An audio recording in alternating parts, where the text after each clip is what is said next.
Chapter 1478. The moment he saw the stalk of grass, Lu Yin's mind trembled and his entire body froze. A scene suddenly appeared in his mind. It depicted a pair of hands slowly burying 10,000 plants into the soil and then pouring water over them.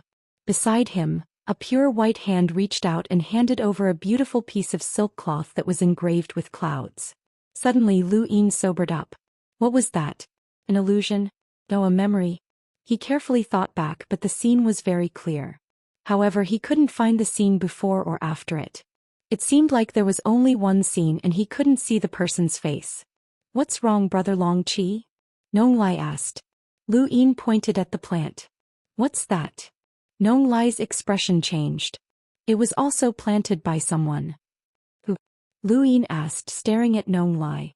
Nong Lai shook his head. I can't say that. It's a taboo for my Nong family. Lu Yin turned back to look at the plant. It was very ordinary and it wouldn't have attracted any attention anywhere else.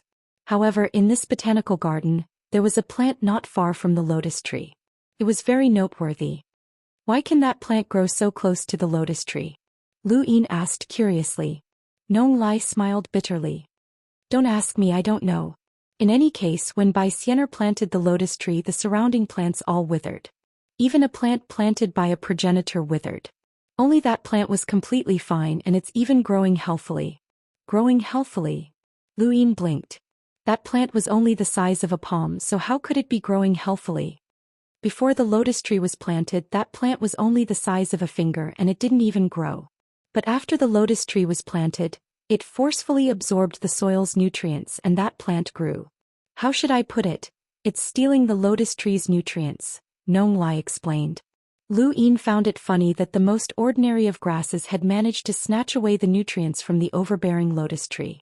This was truly interesting. The scene from earlier might have been his own memories, so could that plant have been planted by him? Lu Yin muttered to himself for a moment. Brother Nong Lai, if someone planted a plant here, would they be able to plant a second one? Nong Lai smiled. No one would plant a second one as it's meaningless. But even if a second plant is planted, the plant that appears will be the same as the first. Lu Yin's eyebrows twitched as he nodded, his eyes twinkling. Brother Long Qi, let's go. The place you can plant it isn't far from here, Nong Lai said. Lu Yin nodded and followed Nong Lai. After walking a short distance, Lu Yin suddenly asked, Brother Nong Lai, where is red water? Nong Lai was surprised. Brother Long Qi knows Qi Shui? Lu Yin smiled. Of course. He's the reason I'm here. Nong Lai was confused at first, but then he seemed to recall something. His face sank as he stared at Lu Yin. You didn't come here because you were invited. You came here on a mission. Lu Yin nodded. I wanted to plant it first, but I was afraid that red water would escape once he heard that I was here. That's why I couldn't help it. Qi Shui is a spy? Nong Lai was shocked. Lu Yin nodded. Qi Shui and Grandmaster Shi are both spies. Impossible. Master Shi has been with us for hundreds of years. Every day he only focuses on teaching others to hoe the fields. He has never done anything else. He has never even left the seed garden. How could he be a spy? Nong Lai cried out. Lu Yin shrugged. We'll know once we try. In any case, I Long Seven rarely misjudge people. Nong Lai and Lu Yin looked at each other and immediately contacted someone. After a while he looked at Lu Yin. Father wants to see you. He's at the farm. Master Shi is there too. Lu Yin nodded, and the two of them did not continue into the botanical garden. Lu Yin also avoided the matter of planting the grass, as he was afraid that he had planted it before he had lost his memories. If he planted another one now, it would be troublesome. It seemed that he had to find a way to find out the identity of the person who had planted the grass. Perhaps that person was himself. Lu Yin didn't want to be so close to his true identity. He suppressed his anxiety and followed Nong Lai out of the garden. Brother, what did you plant? The fatty asked curiously when he saw Lu Yin. Lu Yin's expression was serious. Let's get down to business first. Business? What business? The fatty was confused. He didn't know that they had come to the farm to catch a spy. Shang Qing pressed a hand on the fatty's shoulder, stopping him from saying anything else. Nong Lai had been very enthusiastic when they had arrived, but now that they had returned to the farm he wasn't so enthusiastic anymore. He knew that his family had a spy, and Lu Yin had come to catch him as the master of the humble school. It would be strange if he was in a good mood. Outside the farm, a burly middle-aged man was looking at the field with his back to them. Nong Lai hurried forward when he saw the man. "Father." The man turned around and looked at Lu Yin's group. Finally, his gaze settled on Lu Yin. "Junior Long Qi greets Senior," Lu Yin said respectfully. He didn't address himself as the master of the humble school. The man was the head of the Nong family, Nongya. He looked at Lu Yin with undisguised admiration, but his expression was solemn. "You've become very famous recently." Lu Yin replied seriously, "I've only caught a few spies." Nongya lowered his voice. "The 3 Guan brothers, you were the one who exposed Yun Mubai. Regardless of whether it was within the humble school or to us, you've made a great contribution. You're not afraid of the pressure from the 4 cardinal scales, your methods are bold and your thoughts are sharp. I was the one who invited you." Lu Yin replied, "Thank you for your kindness, Senior." Nongya said with a complicated expression, "I believe that Qishui is a spy, but is Master Shi really a spy?" Lu Yin answered seriously, "That's right." "Father, that's impossible," Nong Lai said, but Nongya raised a hand to stop him. He looked at an old man diligently hoeing the fields. "He's Master Shi. He's been with the Nong family for hundreds of years and hasn't slacked off. He was even the one who taught Lai and Sanyang not to interrogate him. If you have a way to expose him as a spy, then do it." Nong Lai looked at Lu Yin with a complicated expression. Lu Yin looked at the old man in the distance. To be honest, when he saw the old man's appearance, he thought that old man Guai was trying to trick him. No matter how he looked at the old man, he seemed like a good person who had been hoeing the fields his entire life. Lu Yin didn't believe that such a person was a spy, so it was no wonder that Nong Lai had reacted so strongly. Nongya was very protective of this person, so he couldn't take him away, just like Lu Ku. However, Lu Yin had no plans of doing so. "What's Master Shi's cultivation?" Lu Yin asked. "About the same as Lai Ho," Nongya replied. Lu Yin nodded. That made things easier. The scorching sun shrouded the fields as the old man worked diligently. It was a harmonious scene. Suddenly, the weather changed and a giant scarlet eye covered the entire seed garden. In an instant, the entire garden collapsed and the fields and wheat fields were reduced to ashes. Master Shi looked up and stared at the scarlet eye in shock. What was this? "Disciples of the Nong family, listen up. You must take the Nong's God's scripture away. The ancestor has already sacrificed himself, and the Nong's God's scripture cannot be lost." Nongya rushed towards the scarlet eye, but he was instantly swallowed up. The ground around him split apart as zombies tore through the void and attacked the seed garden. Grandmaster Shi hurriedly looked for a place to hide, but Nong Lai suddenly appeared behind him. Half of his body had been destroyed, and he grabbed Grandmaster Shi's clothes and handed him a cosmic ring. "Take this to the Lu family. Run." As soon as he spoke, a pair of scarlet eyes suddenly appeared and tore Nong Lai to shreds before grabbing at Grandmaster Shi. Master Shi's eyes narrowed and he shouted, "I'm on the same side. I'm a spy hidden in the Nong family." Suddenly, the scene changed and the blood-spattered sky became clear again. The cracked ground was still the same and a frog-like creature was croaking at his feet. A gentle breeze blew past and Master Shi's back was drenched in sweat. He suddenly turned around and saw Nongya and the others staring at him with bone-chilling gazes. Master Shi immediately recalled everything that had just happened. Was that an illusion? He had been set up. Lu Yin smiled. "Senior, this junior will take this person away." He then waved his hand and Xianxia walked towards Master Shi. Nong Lai was disappointed as he had not expected Master Shi to really be a spy. Master Shi hurriedly said, "Master, someone used an illusion to set me up. I only said that to protect myself. I only said that to protect the Nong's God's scripture." Nongya and the others were stunned. What Nong's God's scripture? Lu Yin pursed his lips. He had made up the Nong's God's scripture, and there was no Nong's God's scripture. He had only said it to attract Master Shi. "Father, what Nong's God's scripture?" Nong Lai was confused. Nongya looked at Lu Yin strangely. Lu Yin coughed. "Take him away." "Wait," Nongya spoke up. Xianxia paused and looked over. Lu Yin raised a brow and looked at Nongya. "What do you mean?" Nongya met Lu Yin's gaze. "Dragon sect leader, how about we talk?" Lu Yin had been waiting for this exact sentence. I dare not disobey Senior's orders. Master, I'm innocent. I've been with the farmer's clan for hundreds of years. Master Shi shouted, but no one paid him any attention. Xiao Lai, I'm innocent. I'm Master Shi. Help me, Xiao Lai. Nong Lai frowned and looked at Master Shi. He wanted to say something but no words came out. Nong Ye brought Lu Yin to a ditch on the other side of the farm. He looked at the clear water and said, everyone hopes that the farmer's clan is like this ditch, where you can see the bottom with a single glance. If that were the case, we wouldn't have survived to this day. Lu Yin replied, Senior, if you have something to say, you can say it directly. Nong Ye nodded. All right, I'll be direct. Master Shi, you can't take Qishui away, and you can't even announce that you've captured a spy from the farmer's clan. Lu Yin frowned. Senior, you're making things difficult for me. This mission is not from the humble school of Huayun, but from the 14th gate. Nong Ye replied, I don't care where it comes from. To you, capturing one more spy or one less spy makes no difference. Or perhaps, you wish to use this matter to suppress the farmer's clan? Lu Yin smiled. Senior, you think too highly of me. I don't have a reason to suppress the farmer's clan, and even if I did, why would capturing a few spies be enough to suppress the farmer's clan? I've been updating continuously for 5 days now and I'm tired. Sui Feng has done his best, so I'll take a break and continue updating after a while. Chapter 1479. There are some things that don't need to be too big. Just a trigger is enough. Do you know how many people are eyeing my family? None of the 4 scales are easy to deal with, especially the frigid Immortal sect. They've always wanted to do something to my family.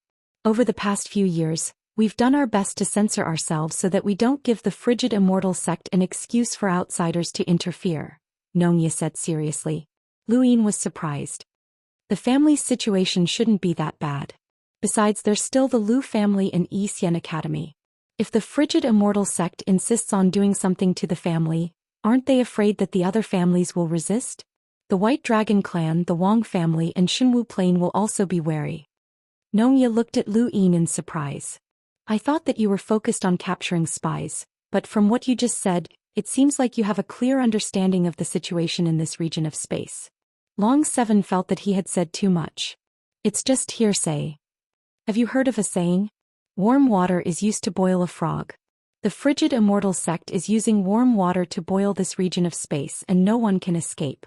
Even the smallest excuse is still an excuse and my family avoids such excuses as much as possible. Lu Yin sighed. But I'm in a difficult position. How should I explain this to the 14th gate? Nong Ye replied, the 14th gate did not say that you failed to complete the Lu Ku incident, and the same goes for my family. Of course, as compensation you can state your conditions. Lu Yin's eyes flashed. Senior, besides Grandmaster Shi and Qishui, there are 2 more spies in the family. Nong Ye was furious. Are you sure? Lu Yin nodded and looked at Nong Ye. Senior, this family is not easy to manage. Nong Ye sighed. The family accepts many different races and it's normal for some spies to sneak in. We have never slacked off but we can never get rid of them. Lu Yin fell silent and he did not mention the names of the other 2 spies. Nong Ye was not stupid. Dragon sect leader, cultivation is difficult. If there's anything that the family can help with, please feel free to ask. As long as it's within our means, we will do our best. Senior, you're being too formal, Lu Yin politely replied. Nong Ye replied, the dragon sect leader is one of the few outstanding elites that I've seen. Providing you with resources is equivalent to cultivating experts for the human race. In the future it will be easier for us to resist external enemies. If there's with any requests, please feel free to ask. Lu Yin coughed. If that's the case, then I'll speak. Nong Ye heaved a sigh of relief. He was not afraid that Lu Yin would raise any conditions, but he was afraid that Lu Yin would be stubborn and insist on capturing the spy. That would be troublesome. Go ahead. When Lu Yin and Nong Ye reappeared in front of everyone, the white fatty noticed that Nong Ye's expression wasn't too good, while Lu Yin was very happy. Of course, Lu Yin was happy as the 4 spies had given him a total of 600 million star essence. That was 600 million star essence. Even though it might not seem like much to a farmer's family, and it was even more pitiful when compared to Junior Progenitor Planet, that was only in relative terms. 600 million star essence was actually a lot. You entertain the dragon sect leader, Nongya said. Before he left, he glanced at Lu Yin with a strange expression. It was rare for the sect master of a humble family and a member of a four-way Libra branch to care so much about money. He really couldn't understand why Lu Yin needed so much money. Was he going to eat it? Nong Lai was no longer in high spirits because of what had happened with Master Shi. He didn't bring Lu Yin to the botanical garden again, but he didn't take back the 10,000 species ring. The rest of the tour of the seed garden was much more mundane, but Lu Yin didn't mind. He had already achieved his goal of coming here, and it could even be said that he had exceeded his expectations.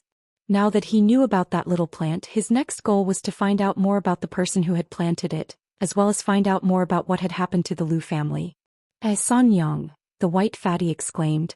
Everyone turned to look and saw Nong Sanyang and another girl walking through the air, heading in a certain direction.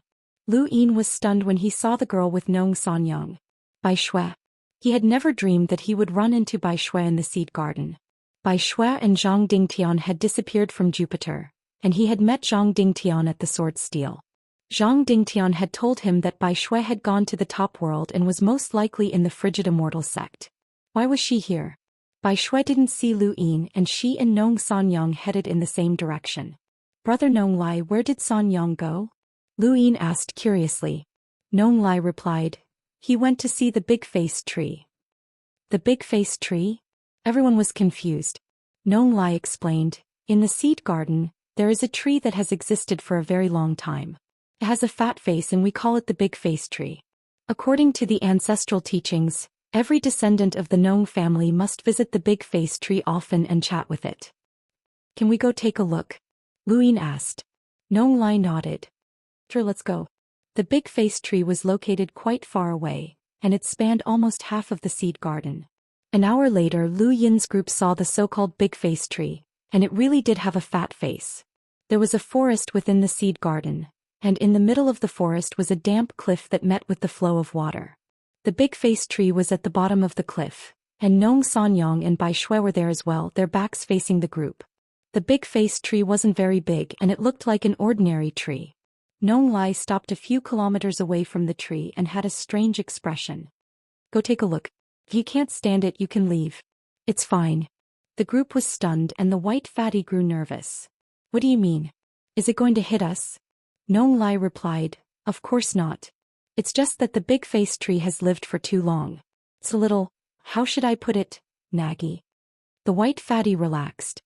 I thought it was something serious. It's just nagging. Brother, you're the best at chatting with old people. He then walked off. Lu Yin followed closely behind and Xianxia and Lu Tianmu followed closely behind. Nong Lai watched the group walk towards the big-faced tree, his eyes filled with anticipation and schadenfreude. As Lu Yin's group approached the tree, Nong Sanyang turned around with a pained expression. She was surprised to see Lu Yin's group, but she didn't say anything and just hurried away.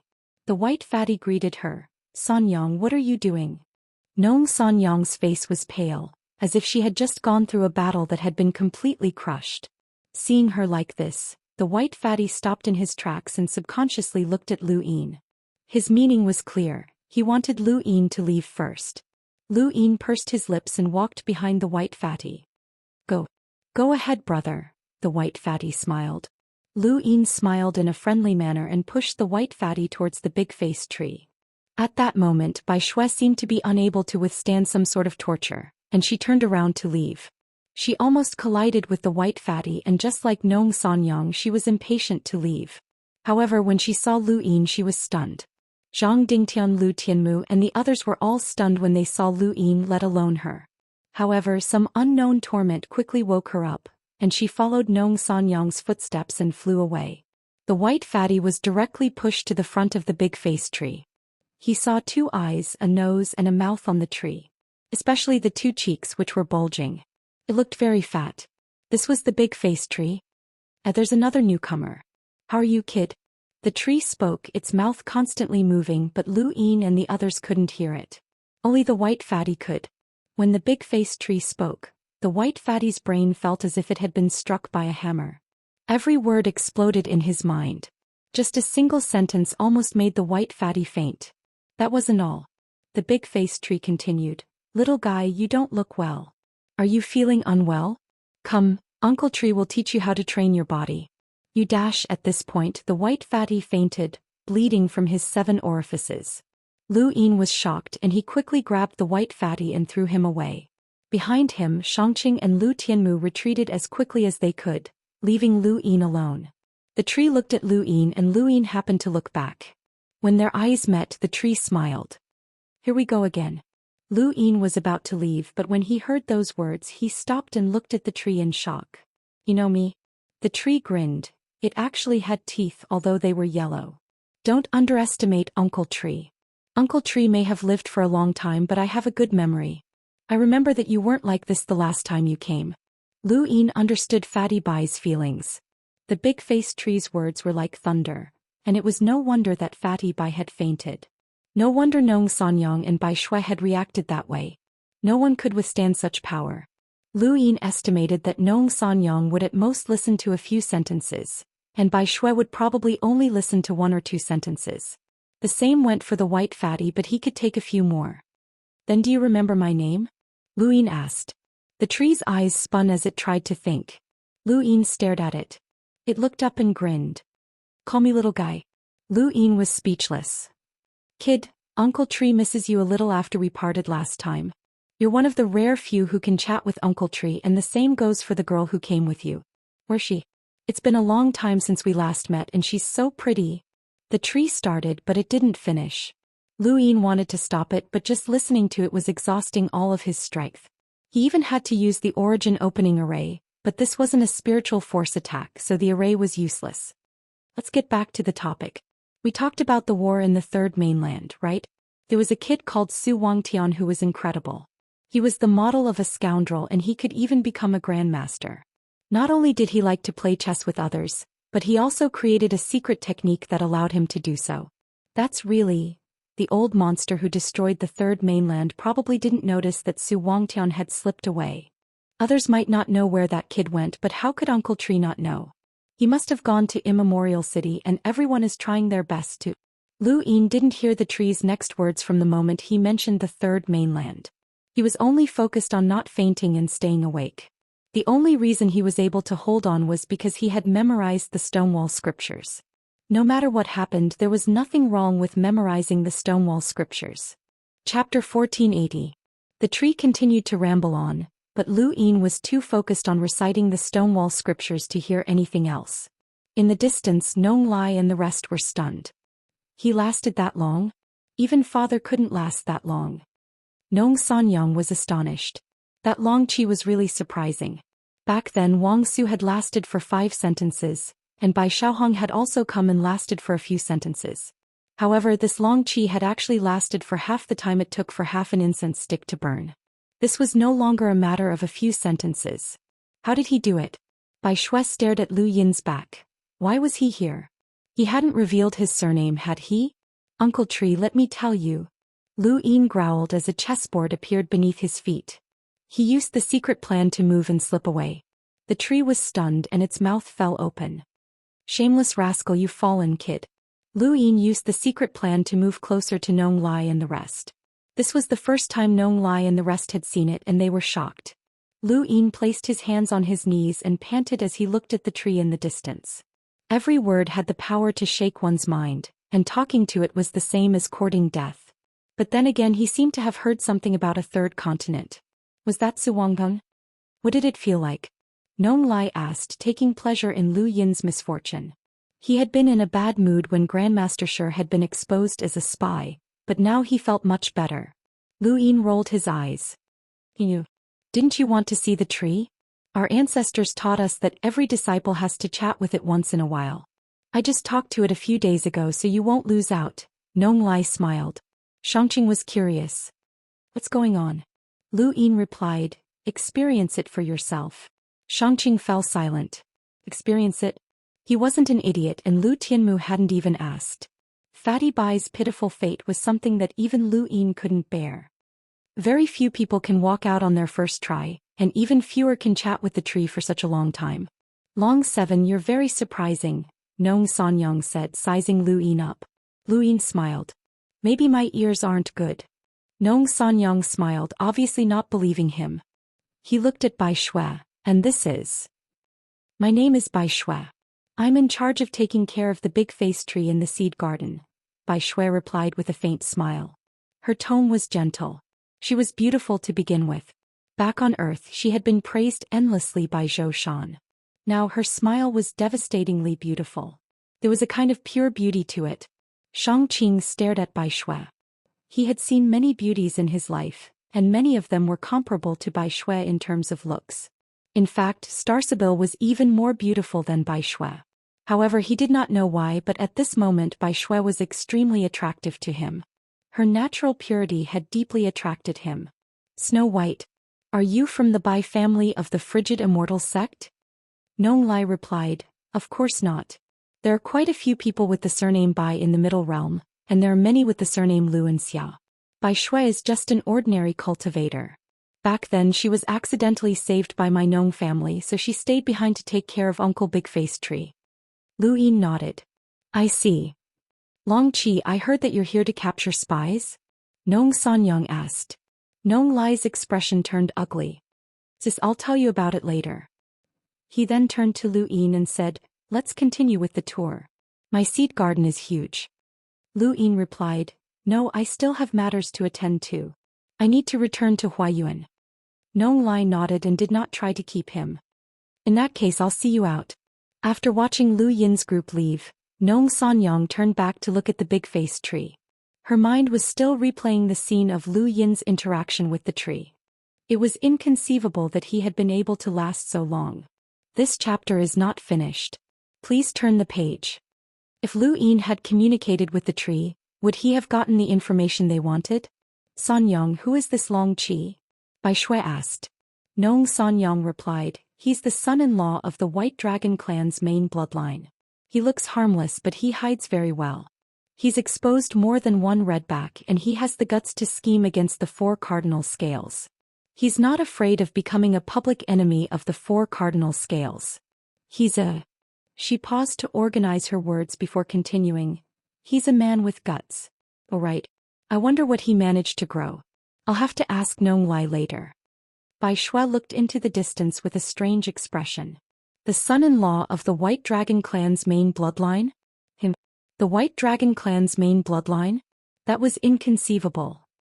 He saw Kai Shu outside the seed garden, but he didn't follow her in even though Nong Lai had invited him.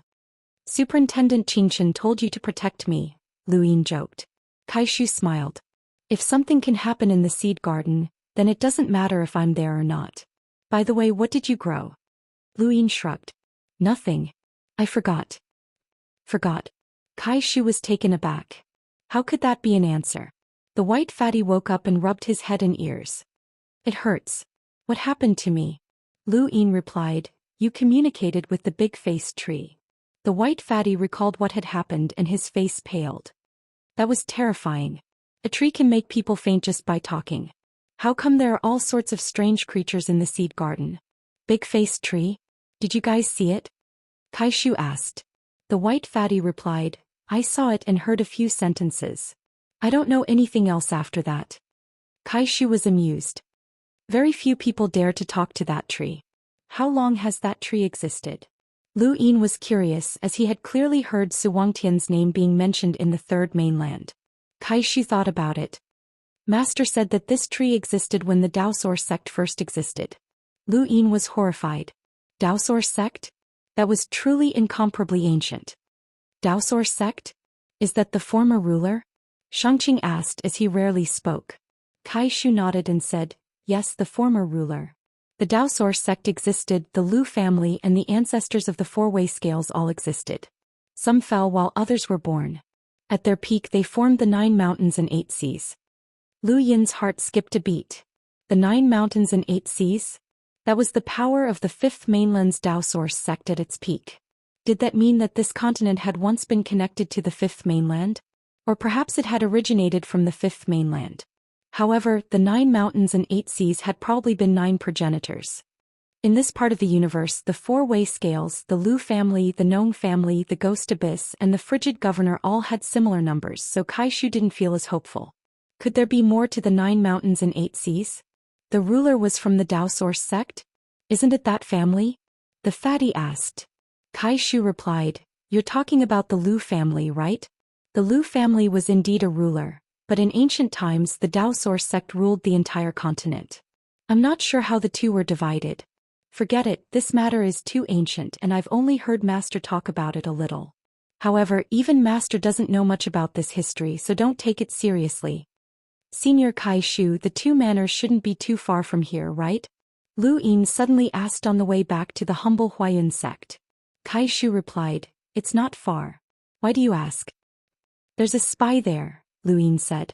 Kai Shu wasn't surprised as Lu Yin had captured too many spies during this time, to the point that she was numb. The spy in the two manors had also been reported by an old man. This chapter is not finished. Please turn the page. The old man had told Lu Yin to capture the spy on his way back, and he had even said that it was convenient. Capturing the spy was convenient, and if anyone else in the humble school heard about it, they would all scold him. The two manors were just a small power, just like the Shangling family. Lu Yin wasn't interested in personally taking action, as his gains from the farmer school had made him uninterested in these small families. Thus, when he reached the two manors, he told the fatty about the spy he wanted to capture and asked him, Xianxia and Lu Tianmu, to take action. At that moment, the Cloud Connect stone vibrated and Lu Yin accepted the call. The image of a middle-aged man appeared, and Lu Yin was shocked to see this person. It was Long Long, the head of the White Dragon clan. It was an honor for the head of the 4 cardinal scales to contact him. Lu Yin quickly bowed. Long Seven greets the head of the clan. Long Ku looked around and then at Kai Shu. Kai Shu nodded politely and then moved away. Long Seven, given your relationship with Long Shi, how should you address me? Long Ku asked in a low voice. Lu Yin quickly corrected himself. Father-in-law. Long Shi grunted. You've been very active recently. Lu Yin replied, it's my duty to capture spies. Previously, in order to expose Yun Mubai as a redback, you blackmailed the person transporting the astral source liquid.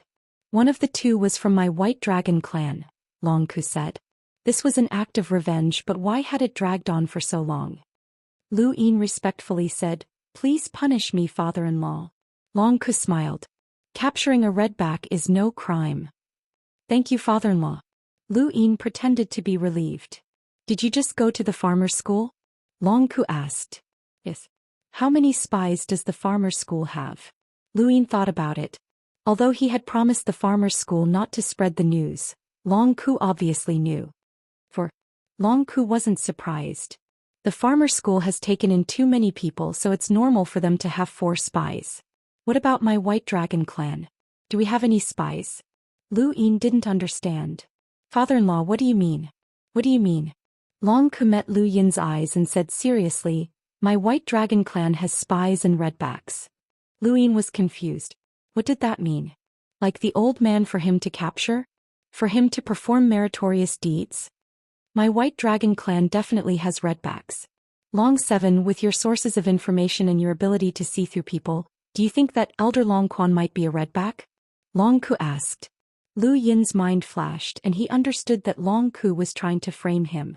He had long heard that there were branches within the White Dragon clan that didn't get along well with the main branch. Among them, Long Quan's branch was the most prominent. Long Ku wanted to use his current reputation to frame Long Quan and completely eradicate this branch. Ever since Lu Yin had entered the humble class, he had directly and indirectly captured dozens of spies, including the 3 Guan brothers and Yun Mubai. His reputation was very high and was relatively rare in the Middle Realm. He was also not afraid of becoming the public enemy of the 4 cardinal scales. He had done everything he could to expose Yun Mubai's matter and attracted countless people to join him. Even the farmer school had invited him.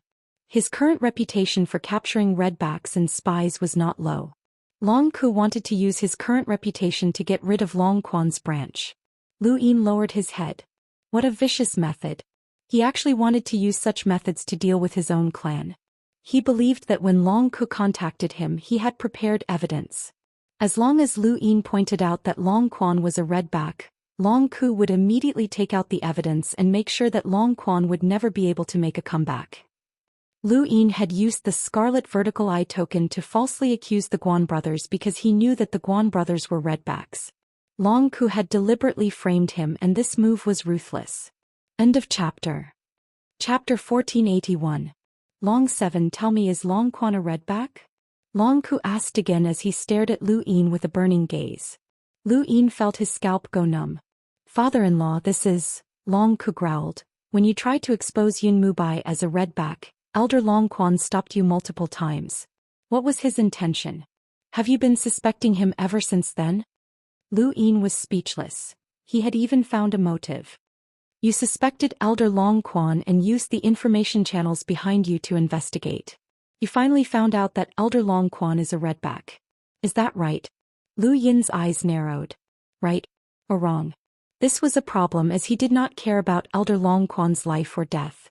This person was his enemy, not his friend. The entire White Dragon clan was his enemy as well. Even though he had not been able to find out the truth, it was an indisputable fact that the White Dragon clan had exiled the Lu family. Long Shi's bloodline had not been the main bloodline back then, but because of a major event, it had overthrown the main bloodline. That major event had obviously been the exiling of the Lu family. Long Ku had relied on the exiling of the Lu family to become the head of the Lu family. This person was Lu Yin's enemy. These people were all enemies, and Lu Yin did not care how to deal with them. However, it was too early to intervene in the White Dragon clan's internal disputes. Elder Long Quan had been in such a hurry to get Lu Yin to release Yun Mubai, which meant that the Star Source liquid was likely to be used by the important person behind him. That person was at least a half-ancestor, and it would not be easy to frame this person. If this person was exposed, then Lu Yin would be the only one to suffer. Long 7, I'm asking you a question. Long Ku shouted. In the distance, Kai Shu looked over and frowned. She could not hear Long Ku, but she could feel that Lu Yin was being forced. She looked at Long Ku with disgust. The 4 cardinal scales were truly disgusting. Lu Yin looked up and seriously said, there is currently no evidence to prove that Elder Long Quan is a redback. Long Ku frowned and his gaze turned cold. Is that so? If there's no evidence, then look for evidence. I just want to know if you think that Elder Long Quan is a redback? Lu Yin frowned. This feeling of being forced was quite unpleasant. He was the acting headmaster of the humble family of Huayin, someone who had made great contributions to the humble family. He was someone who was valued by Superintendent Qingshan and was treated with respect by the humble family. This Long Ku really treated him as his father-in-law and spoke to him as if he was lecturing his grandson. The more Lu Yin thought about it, the more unhappy he felt. At that moment, the 2 manners collapsed and sword chi filled the air. Lu Yin looked over. Had Lu Tianmu made a move? The 2 manners actually dared to resist? As the sword chi tore through the clouds and the earth, it revealed the underground prison. Many imprisoned girls raised their heads and looked outside with despair and hope. Lu Yin's pupils suddenly shrank as he saw someone amongst the girls. He immediately hung up and vanished. Kai Shu was shocked, and she looked down to see Lu Yin's body appear beneath the collapsed manners, right next to the imprisoned women. Lucian. Beneath the manners, the group of girls trembled as they looked outside. Lu Yin's sudden appearance terrified them even more, but when they heard the name Luotian, one of the girls trembled and looked up to see Lu Yin. Her eyes reddened and she was about to speak when Lu Yin spoke first. I'm Long Qi Luotian. This girl was Luotian, and she had actually been imprisoned beneath the manners. Lu Yin hadn't expected to run into her in this part of space. He hadn't even been this surprised when he'd run into Bai Shui in the seed garden. What was she doing here? Luotian was ecstatic to see Lu Yin, and she leapt into his embrace. Lu Yin hugged her and felt the warmth of her body. He had too many questions hidden in his heart, but now wasn't the time to ask. Remember, I'm Long Qi, Lu Yin reminded her, but when he looked down he saw that she had already fainted. Above him, Lu Tianmu walked over and held his sword in reverse. The 2 manners have been destroyed. What's the reason? Lu Yin asked. This chapter isn't finished. Please turn the page. Luotian walked out. Inhumane, Lu Tianmu said indifferently. Lu Yin nodded. The eyes of the imprisoned girls had been filled with despair, so he could only imagine what the 2 manners had done. Shangqing walked over. These girls were going to be sold, and some of them were even used as test subjects. Lu Yin stopped him. There's no need to be so detailed. If they're destroyed, then so be it. Shangqing's expression was calm. As the #1 disciple of the Hall of Honor, there was nothing he hadn't seen before. Lu Yin's inkstone vibrated again. It was clearly Long Ku trying to contact him again. If he didn't take the call, then he would be treated like a coward. With his current reputation, even Long Ku wouldn't be able to touch him that easily. Who's she? Do you know her? The white fatty asked curiously. Lu Yin replied, an old friend. Shang Qing and Lu Tianmu exchanged glances. An old friend? Someone from the Fifth Mainland? Right, what about the resources here? Lu Yin asked as he thought of something. Kai Shu spoke up, which was a rare occurrence. Since the 2 manors have been destroyed, we can't touch the resources. Otherwise, people will think that we attacked for the resources. Lu Yin felt that it was a pity. Then let's go back. He then placed Luo Xian on the white piece of paper. The destruction of the 2 manors was a small matter to the central realm, and while it affected the surrounding areas, it didn't affect the wider area. No one even asked about it. On the 2nd day after returning to the humble Huayuan sect's headquarters, Luo Xian woke up. She was truly exhausted and she had lost a lot of weight. Lu Yin had been watching over her the entire time. When she saw Lu Yin, tears welled up in her eyes. I thought it was a dream, but it really was you. Lu Yin looked at her and his heart clenched. He gently asked, why are you here? Luo Xian pursed her lips, causing blood to seep out of them. Lu Yin hurriedly helped her wipe it away. You went missing on Jupiter, so I went to look for you, she said softly. Lu Yin was puzzled. You can get close to Jupiter? She shook her head. I couldn't at first, but I went there every day. Maybe it was a coincidence that I ended up here. Lu Yin's heart trembled. He looked at her uneasy expression, but also the unconcealable joy in her eyes. He didn't know what to feel. This woman had blocked an attack for him and waited for him on Earth. Now she had chased him all the way to this part of the universe. The 2 fell silent. Luo Xian looked at Lu Yin and saw his complicated gaze. She hurriedly said, I didn't mean anything by it. I just wanted to know if you were safe. Don't think too much. Lu Yin laughed and rubbed her head. I'm not thinking too much. Rest well. Remember, my name is Long 7. She nodded seriously. I'll remember. Lu Yin knew that she would remember every word he said. That gaze was one that would last forever, and it made his heart ache. Rest well, Lu Yin said before leaving the room.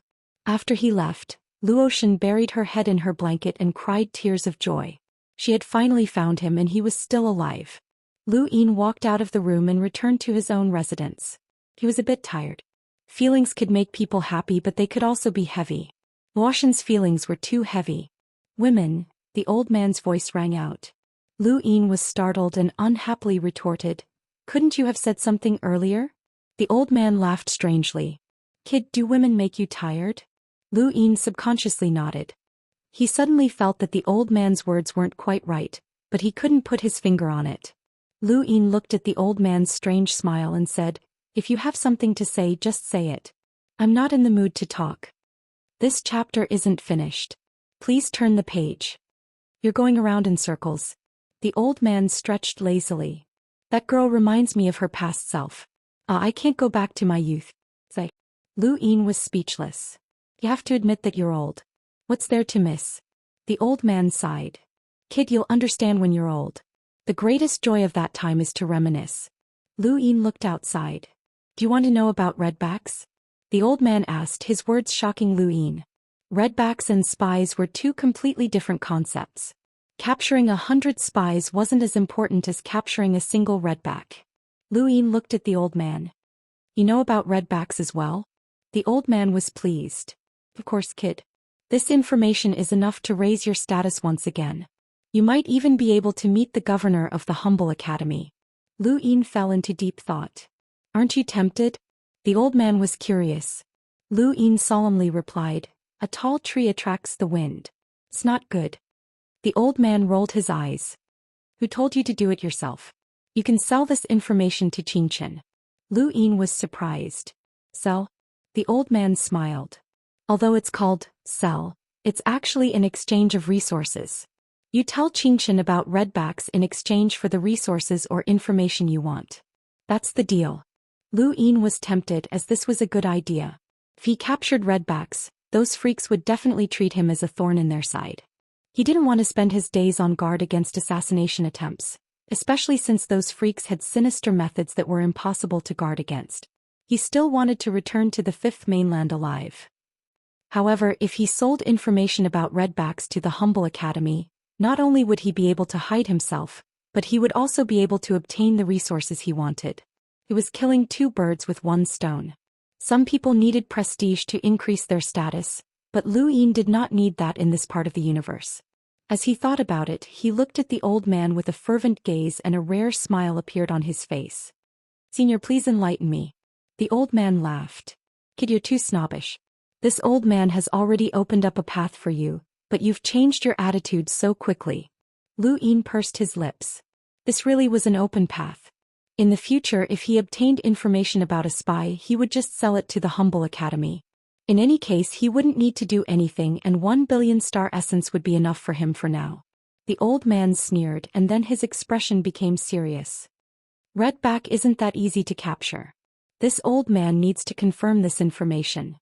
Tell Xianxia that there's a spy in the Red Garden and I need you to confirm it. Then find a person. If that person is in the Red Garden, this old man will be able to confirm where the Redback is." Lu Yin was puzzled. The Red Garden? It's a strange place in the top realm that most people have never heard of. "Xianxia can take you there," the old man said. Lu Yin was troubled. "Is it that troublesome?"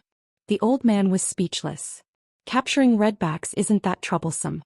This old man can tell you that Redbacks are even more important than Yunmubai. As long as you can confirm their identity, then this contribution will allow you to do whatever you want in the top realm. The humble academy will definitely become your greatest support, and that contribution will be enough to leave your name in history." Lu Yin thought about it. "Will Superintendent Xianxia take me to the Red Garden?" "Definitely," the old man said. He then drew in the void and drew an image of a person. "Confirm if this person is in the Red Garden.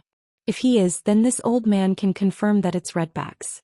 The old man did not see it, but he continued to draw in the void. After drawing the image, Lu Yin felt as if he had seen an inconceivable scene. During this period of time, Lu Yin had experienced many dangers, and he had also seen Bai Shui, Zhou Xian and other people who he found inconceivable. However, all of them added together were not as shocking as this image. Wasn't that the old man from Drift Charge Planet? End of chapter. Chapter 1482. Lu Yin's eyes changed and his shock was indescribable. The elder from Drift Charge Planet was actually related to this region of space, and he had even been drawn by a half-progenitor. What was going on? How were they connected? Lu Yin had initially thought that the elder had come from the Neoverse. After all, the elder had wanted Lu Yin to bring the Stonewall scriptures and numbers to the Neoverse. But how was he related to this region of space? The old man turned around. "Did you remember it? It's this person." Lu Yin lowered his head the moment the old man turned around. "Yes." The old man frowned and asked, "Did you see it? Look more clearly, it's very important." "Yes." Lu Yin then looked up and returned to normal. "Who is this person?" The old man casually replied, "You don't need to know. If you see this person in the Red Garden, don't say anything or ask anything. Just come back and tell me." "What about the spy?" Lu Yin asked. The old man rolled his eyes. "How can you find a spy every time you act? Xianxia can understand that." Lu Yin nodded and the image in the void gradually dissipated. The old man asked again, "Did you remember it clearly?" Lu Yin replied, "Understood." "Draw it for me to see," the old man said sternly. Lu Yin had a feeling that this old man wanted him to perform a meritorious service for the sake of doing what he was doing right now. If the old man had drawn someone else, Lu Yin might not have followed his instructions, but this was an old man from Drift Charge Planet, which was a different story. Even Lu Yin himself wanted to uncover these layers of secrets and find out the old man's identity. The reason he had been able to cultivate to this day, or rather live to this day, was all thanks to the elder from Drift Charge Planet. Without the arcane art of life and death that the elder had taught Lu Yin the Stonewall scriptures, Lu Yin would have died long ago. The old man clearly did not trust Lu Yin, but he was also worried that Lu Yin would become suspicious, so he did not say anything else. "When should I contact Supervisor Xianxia?" Lu Yin asked. The old man replied, "We'll talk about it after you accompany that girl for a few days." The next day Luo Xian was in better spirits. Commoners did not lack medicine, nor did they lack ingredients to nourish the body. Lu Yin gave her a huge pile of food, but she only ate a few bites. He watched Luo Shan lower her head and smile as she ate. She looked very blissful and Lu Yin felt guilty. In all fairness, Luo Shan was very beautiful.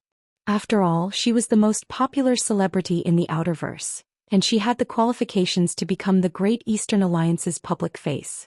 However, the universe had no lack of beauties and it was impossible for Lu Yin to fall in love with every beauty that he saw. He didn't have many feelings for Luo Shan, but it was hard for him to let her go. This woman had done a lot for him, even sacrificing her life for him. Your Highness. Luo Shan was just about to shout out when she suddenly thought of something.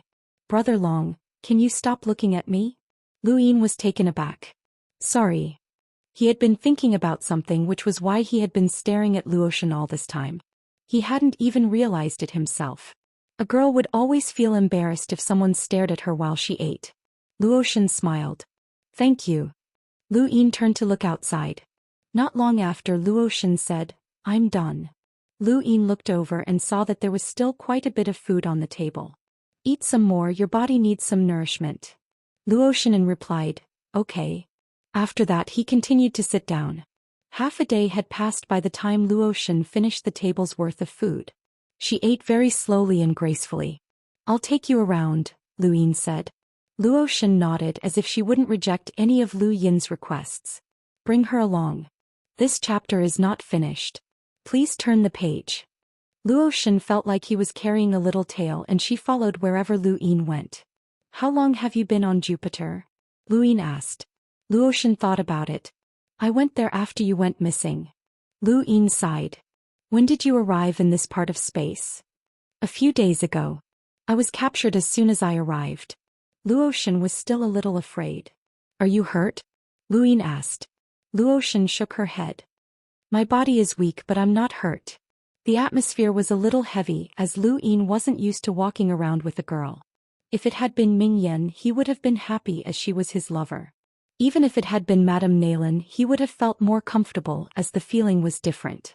However, Luo Shan's feelings were too heavy. Brother Long, I really don't have any requests. I just want to see you alive and well, Luo Shan said softly. Although her voice was soft, it was firm. Thank you, Lu Yin said after a moment of silence. At that moment, a group of people walked over from the distance, led by the white fatty. He was a tyrant in the humble Huayuan school. When the fatty saw Lu Yin and Luo Shan, he hurried over. Bro, I caught a spy. Lu Yin was surprised. Spy? Where? The fatty pointed at the group in the distance, where a dejected man was being held captive. That brat wanted to sneak into the headquarters, but I saw through him, the white fatty said. The man wailed, I'm innocent. I just wanted to take a shortcut to join the humble school, not a spy. Shut up. If you want to join the humble school, why don't you take the test? You're sneaking around and I can tell that you're up to no good, the fatty barked. He then looked at Luo Shan and smiled. And this is sister-in-law? Luo Shan's face turned red. Lu Yin gritted his teeth. The atmosphere was already awkward and this bastard was still doing this. Do your thing and don't cause trouble. Understood, haha. Fatty White laughed loudly, then left with his group in a very imposing manner. Not long after, Blind Chen found Lu Yin and reported that the headquarters lacked resources. Lu Yin remembered that the humble school of Huayuan had always been superior to the other humble schools because of Yun Mubai's contributions. Now that Yun Mubai had been captured, the resources had plummeted. Lu Yin sullenly gave Blind Chen 20 million star essence, and Blind Chen left in satisfaction. Lu Yin's heart was bleeding, but it didn't matter. If he wanted to be a good sect master, he had to pay a price. The two of them then bumped into Lu Tianmu, who was practicing her sword. Lu Tianmu also saw Lu Yin and Luo Shan, and her gaze lingered on Luo Shan for a moment before she continued practicing. Luo Shan looked at Lu Tianmu enviously. This sister is amazing. You've definitely heard of her before. Lu Tianmu, Lu Yin said. Luo Shan was puzzled at first, but then she suddenly remembered and her face paled. Lu Tianmu of the 10 Arbiters? Lu Yin nodded. Luo Shan was shocked. Why is she here? Lu Yin replied, I'll tell you later. Aside from me, the only person you can trust here is her. There's also someone called Shang Qing. I'll take you to him. There was no need to look for him as Xianxia had taken the initiative to find him. He's Xianxia. You should have seen him during the sovereign tournament, Lu Yin said. Luo Shen glanced at him. I think so. Xianxia ignored their conversation and asked, is there any way to contact Bai Shui? Lu Yin was astonished. Bai Shui? Luo Shen was shocked. Bai Shui. Xianxia looked at her in confusion. You know her. This chapter is not finished. Please turn the page. Luo Shen was shocked and she glanced at Lu Yin before quickly shaking her head. Xianxia's eyes flashed and he looked at Lu Yin. It seems like I was right. You know Bai Shui. Lu Yin was confused. Why do you want to contact Bai Shui? Xianxia was very frank. I think I like her. I want to take her back. Lu Yin realized that he had been surprised by one thing after another over the past few days. So much so that he didn't feel anything when Xianxia said something like this. Why is Sister Bai Shui here? Luo Shen asked in surprise, but she was also a little happy. After all, she had a good relationship with Bai Shui. Lu Yin replied, she was sucked in just like you. No wonder I couldn't contact Sister Bai Shui. She then looked at Xianxia. You like Sister Bai Shui? Luo Shen asked curiously. Girls were always interested in such things. Xianxia looked at her. Are you close to Bai Shui? Luo Shen pursed her lips and smiled. Very close. Xianxia said seriously, introduce her to me. Lu Yin was speechless. Let's find a chance. We're in danger right now and whether or not we can make it back alive is another matter. Xianxia frowned. I've met many women and I've even gone through the Hall of Honors trials. None of them give me the same feeling as Bai Shui. She's pure and natural. That's just your imagination. Lu Yin was annoyed. Xianxia was very serious. I'm not joking and of course I'm not trying to force you. If possible, remember this. I hope to bring Bai Shui back to the fifth mainland. He then turned and left. Lu Yin felt a headache coming on. All of them had their own personalities. Brother Long, this guy seems pretty good and reliable. Sister Bai Shui should like him, Luo Shen whispered with a smile. Lu Yin rolled his eyes. I don't have the time to play matchmaker. I'll take him away if I can, but it's unlikely that I'll be able to take Bai Shui away. Luo Shen was dejected. Even with your abilities you can't do anything? What do you take me for?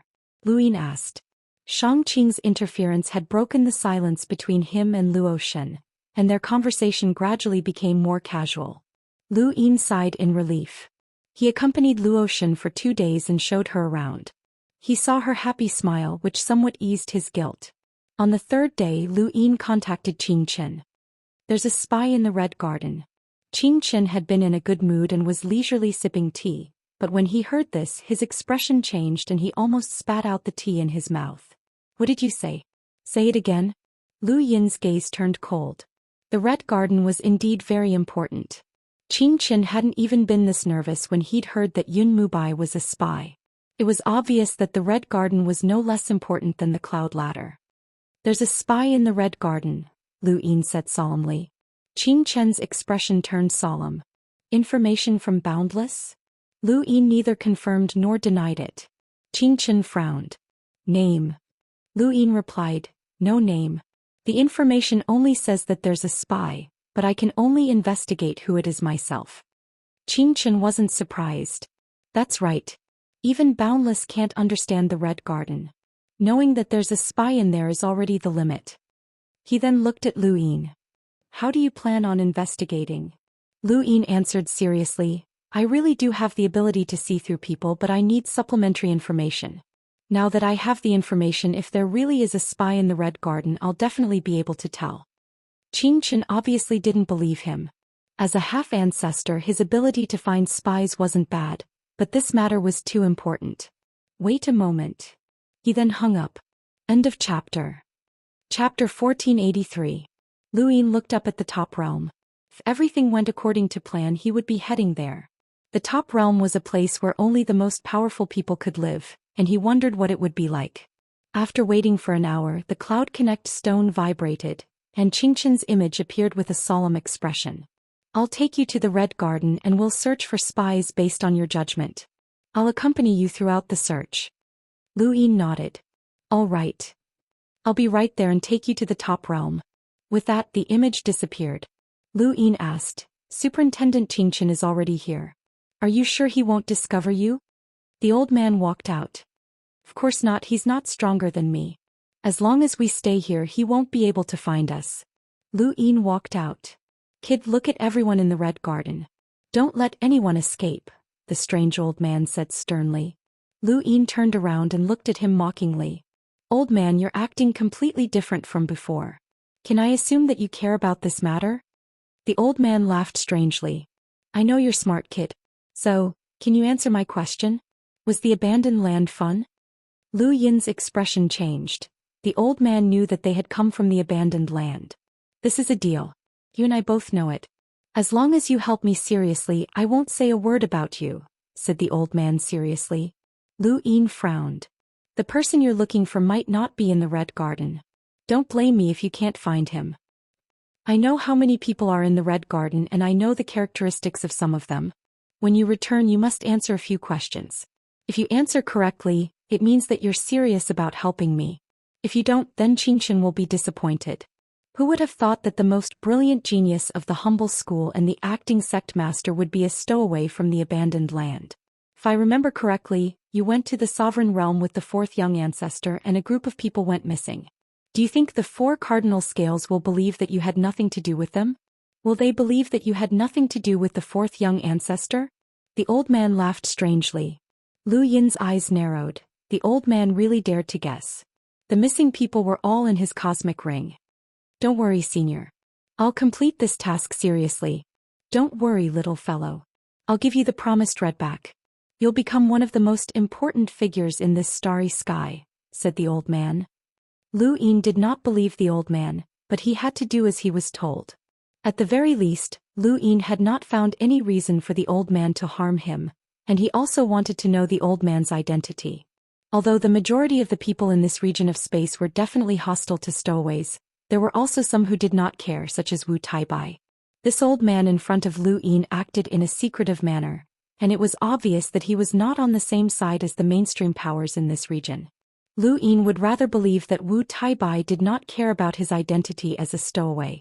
At the very least, his master's summoning technique. He was looking forward to seeing how powerful Mr. Mu was. After bidding farewell to Luo Shen and leaving the humble Huayuan school's headquarters, Qianxia had already arrived. He had rushed over as quickly as he could and brought Lu Yin to the escalade. Ever since Yun Mubai had been captured, Lu Yin had not come to the cloud ladder. This time his appearance immediately attracted the attention of the Yen Yun sect. The people from the Yen Yun sect looked at him with complicated expressions. It was unclear whether it was hatred or gratitude. The cloud continent rose towards the topmost realm, and as he watched the ground grow smaller and smaller, Lu Yin looked up at the topmost realm. This is your first time going to the topmost realm, right? Qianxia asked. Lu Yin grunted. Yes. As a member of the White Dragon clan, this is your first time going to the topmost realm. Isn't that a little embarrassing? Qianxia laughed. How lowly were you in the past? Once you have the chance, you become incomparably arrogant. The 4 cardinal scales are a classic example. They used to belong to the middle realm. Lu Yin replied, I've heard that the 4 cardinal scales work together to banish the Lu family and replace them as the rulers of this region of space. Qianxia said, Don't think about the Lu family or else the seal in your mind will activate. This is a sourcebox array set up by the 4 ancestors of the 4 cardinal scales. Those below the level of an emissary cannot think about the Lu family, and even those at the level of an emissary cannot mention too much about the Lu family. Got it, Lu Yin replied. He now understood why that person's head had exploded. It was actually a sourcebox array set up by the 4 ancestors of the 4 cardinal scales. It was all to put an end to the Lu family and completely take over this region of space. You don't care about the 4 cardinal scales. Is it because you're from a branch family? Qianxia asked. Lu Yin replied, Perhaps. They're high and mighty and I'm no different from an ordinary person to them. Qianxia sighed. Long Ku is the head of the White Dragon clan, so his attitude is normal. You're from a branch family and you're the son-in-law of the main family. This is a fact that cannot be changed. Don't be angry with him. Once the Red Garden spy is found, I'll personally accompany you to Dragon Mountain to apologize to him. After all, your roots are in the White Dragon clan and you'll need their support in the future. Lu Yin understood why Chen had told him all this. Long Ku must have been unable to contact him, so he had contacted Chen. Thank you, Superintendent, but I just want to stay in the humble class. Once I go to Dragon Mountain it might be difficult for me to come out, Lu Yin said. Chen smiled faintly. You underestimate the humble class. As the acting leader of Huayuan, you've made many contributions and you've already entered the eyes of the governor. Although the White Dragon clan is the ruler of the 4 cardinal scales, the real ruler of this starry sky will always be the progenitors. The governor is a progenitor, and if he speaks, even the White Dragon clan's ancestor will not give him face. For a mere son-in-law like you, it's not worth the 2 ancestors to be angry. To the White Dragon clan you're just a son-in-law, but to the humble class, you're someone who has made great contributions. For you the governor will come forward. The White Dragon clan also knows what's at stake and will not make things difficult for you. Lu Yin was helpless. He really did not want to go to Dragon Mountain. He was afraid that it would be troublesome if his bloodline was tested again, but looking at Chen he would definitely take him there. Chen was doing it for his own good. He understood that even if he stayed in the humble class in the future he could not openly be enemies with his own family. Chen was trying to resolve the gap between him and the White Dragon clan's main family, but Lu Yin was sure that Long Ku definitely did not tell Chen that he had wronged Elder Long Quan. As he thought about this, a shadow loomed above him as the top realm grew closer and closer. The closer they got to the top realm the greater the suffocating pressure. This was a pressure that came from the entire top realm. It seemed to be telling him that the difficulty of climbing an ant represented some kind of authority, suppression and supremacy. Lu Yin raised his head and looked at the endless underground of the top realm. He suddenly had a strange thought. What would it be like to shatter this continent? There was a whoosh and a gale swept past. It was quite powerful and even a hunter might not be able to stand firm. However, it did not affect Lu Yin and Chen at all. Their vision darkened and all they could see was the underground rock formations of the top realm. Soon they passed through the rock formations and traces of light entered their eyes. Lu Yin had finally arrived at the top realm. Unexpectedly, the top realm was not bright at all. Instead, it appeared rather dim. There was no sun, and the light that illuminated the land came from an endless distance. There is no light source in the top realm, and the top of our heads is blocked by the branches of the sovereign realm. There are no stars between the top realm and the branches, and the 4 Libras do not allow any stars to cover the top of our heads. The only thing they can accept is the sovereign realm. Thus, this distant light comes from the 4 Libras. In the entire top realm, only the 4 Libras can have light, Chen explained. Lu Yin was amused as this was an extreme display of authority. The cloud continent stopped and Chen led Lu Yin onto the ground of the top realm. In the distance, astral sources swept past, but they immediately retreated after sensing Chen's aura. Because Lu Yin was from a poor family and was following Chen, his cosmic ring was not inspected. Otherwise, anyone who entered the top realm would have their cosmic rings inspected, and weapons would not be allowed. Chen placed a hand on Lu Yin's shoulder, and then tore through the void with him towards the Red Flower Garden. As they traveled through the void, Lu Yin was unable to ask any questions.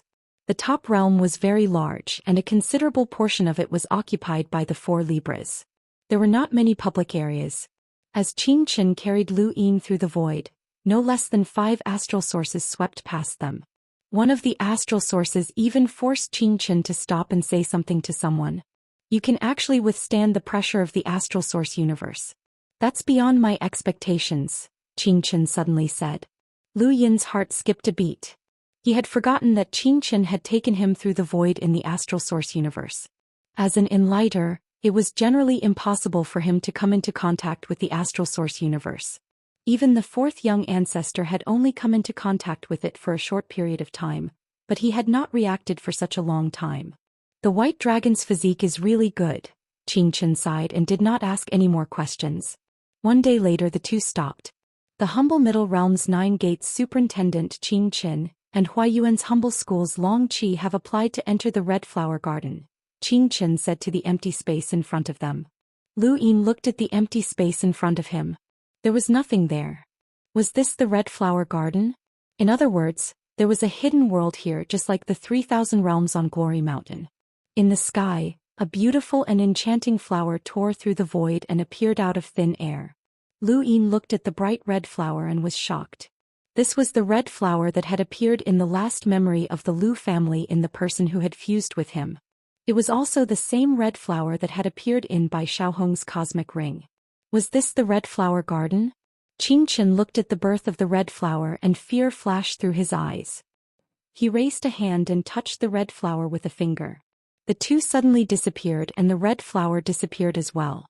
It was as if it had never existed. Lu Yin was already used to the sudden changes in scenery. When he stabilized himself, he immediately looked around and was stunned. This was the red flower garden. Enchanting flowers fell from the sky like a rain of red flowers. It was endless, just like the memories of the person who had fused with him. The red flowers covered the sky, and they were enchanting and beautiful. More red flowers bloomed on the ground and streams flowed into the distance.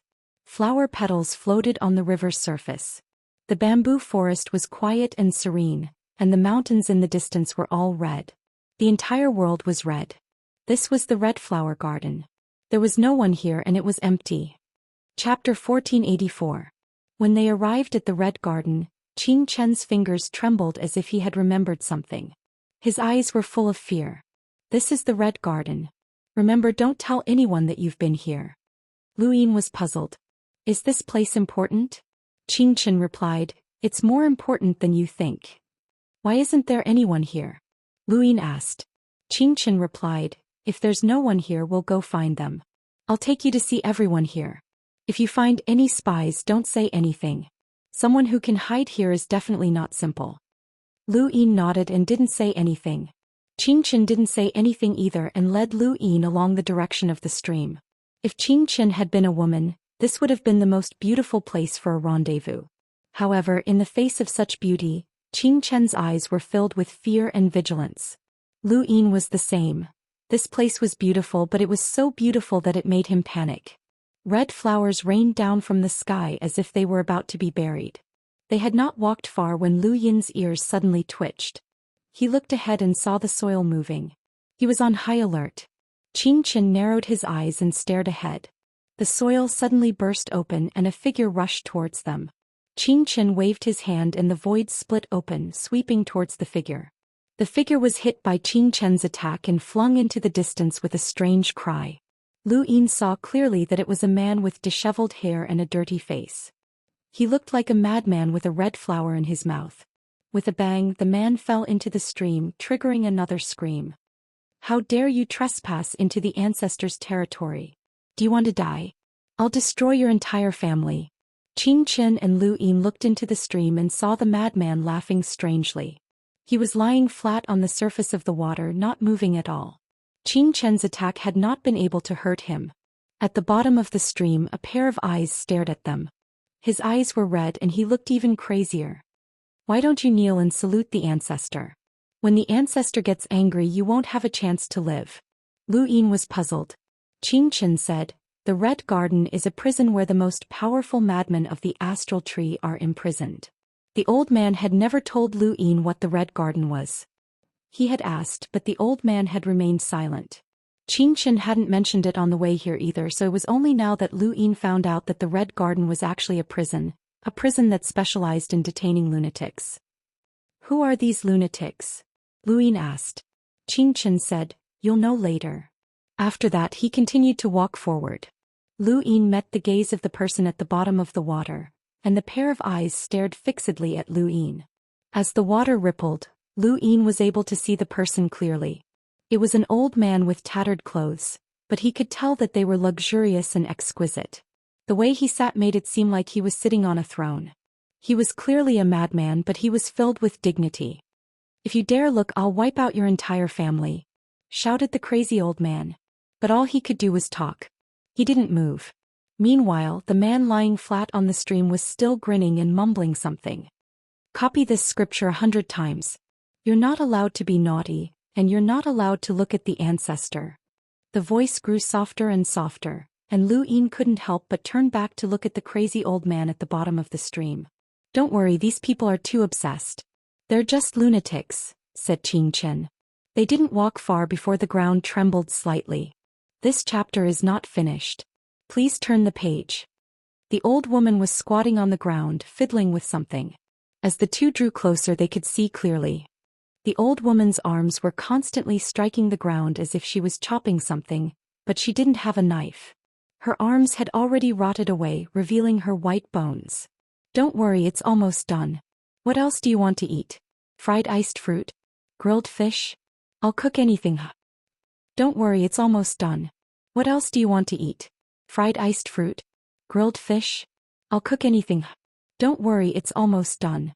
What else do you want to eat? Fried iced fruit? Grilled fish? I'll cook anything. The old woman kept repeating this sentence as if it was engraved in her soul. Lu Yin looked at the old woman's rotting arms and didn't know why, but he felt sad and uncomfortable from the bottom of his heart. He stopped looking at her and continued walking with Xianxia. Along the way they saw one lunatic after another. They saw a little girl running by, giggling. She turned around and said something to someone, then returned and repeated it infinitely. They also saw a man talking to himself, pretending to be someone else. The plot was even coherent, as if the man was angry at the person who was talking to him for not being able to fight back after being beaten. After crossing the Red Mountain, there was a large piece of land in the distance. Lu Yin looked at the lunatics one after another. They didn't look like lunatics, but more like they were immersed in some kind of scene and couldn't extricate themselves. How is it? Did you see anything? Asked Xianxia. Lu Yin shook his head. Not yet. Xianxia looked calm. He couldn't see anything, so he didn't expect Lu Yin to see anything. Bringing Lu Yin here was just a glimmer of hope. How many lunatics are here? Asked Lu Yin. Xianxia said, I'm not sure. Lu Yin nodded. Suddenly there was a cry of surprise. Young master, you're back. Young master, I missed you so much. Young master. Lu Yin and Xianxia turned around and saw a man with disheveled hair and a crazed look in his eyes rushing towards them. He was as thin as a bamboo pole. Lu Yin and the man looked at each other and he was sure that this person was staring at him. Young master? Xianxia waved his hand and the void split open, throwing the man out. However, the man didn't feel any pain or itch after landing, and he continued to rush towards them, shouting, Young master. There's no one here. Let's go, said Xianxia. After that he pressed a hand on Lu Yin's shoulder and the two disappeared. Before he left, Lu Yin glanced at the skinny man once more. The man seemed to be in a frenzy, as if he was trying to break free from something. Young master, you're back. This old servant has missed you so much, young master. The scene in front of them changed and the two returned to the empty place from before. Didn't you find anything? Asked Xianxia, looking at Lu Yin hopefully. Lu Yin was helpless.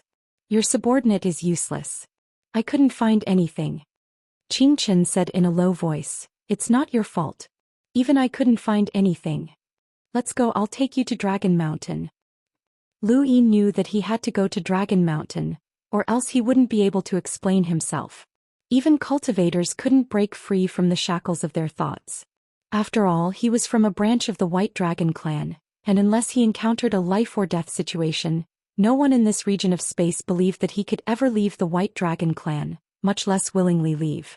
The sky of the top realm was dusky and there were only 4 directions. This chapter is not finished.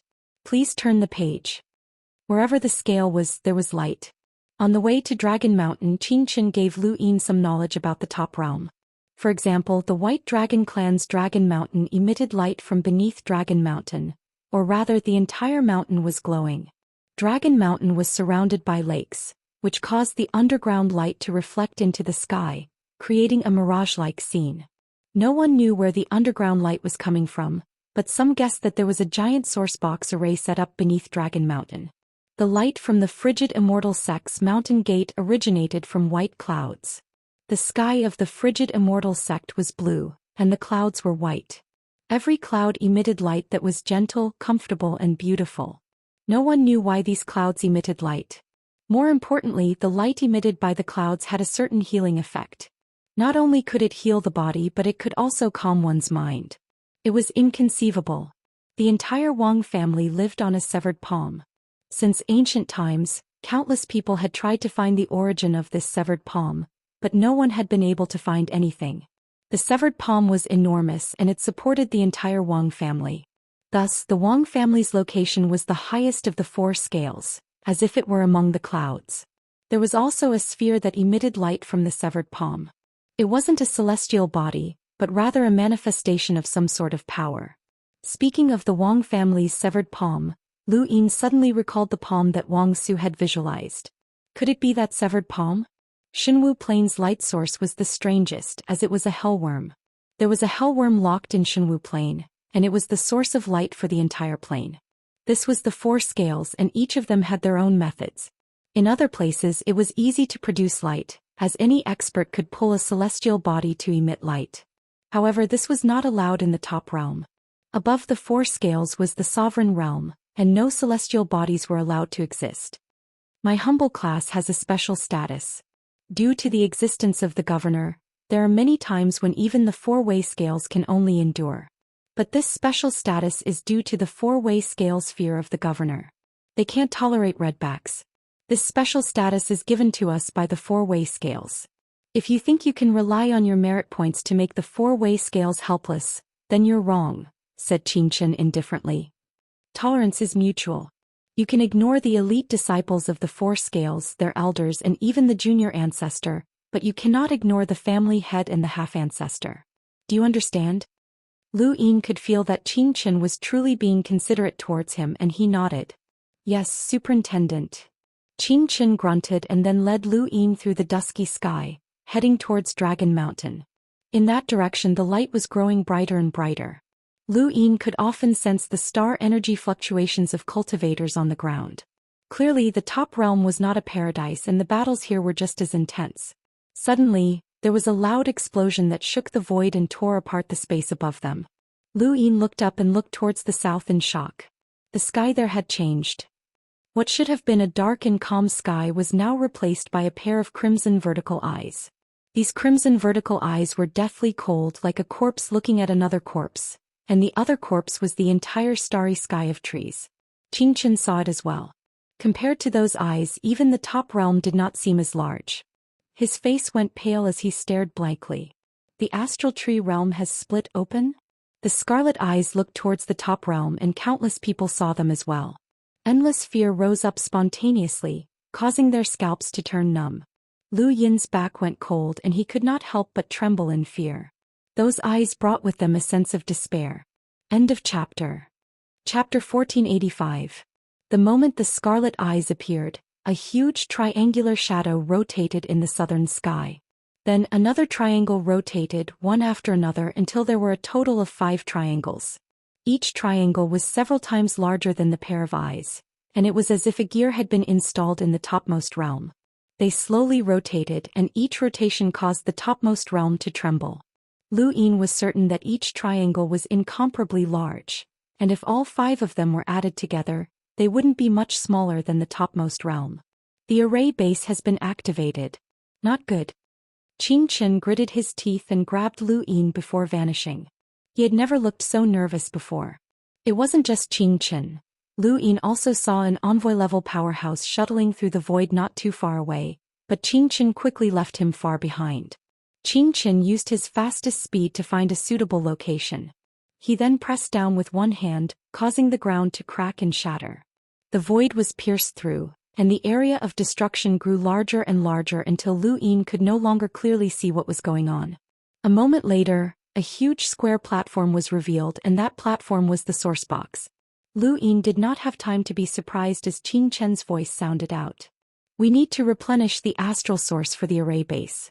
If anyone destroys it, we must stop them even if it costs us our lives. He then leaped down and landed on the platform, sitting down cross-legged. A vast amount of astral source rippled out before disappearing along the ground. At that moment, an old man arrived and did not even look at Lu Yin. He also appeared on the platform and sat down cross-legged like Xianxia. Star energy flowed along the ground and into the square platform. Not long after, 2 women appeared. They were both exceptionally beautiful with enchanting features that could intoxicate anyone who laid eyes on them.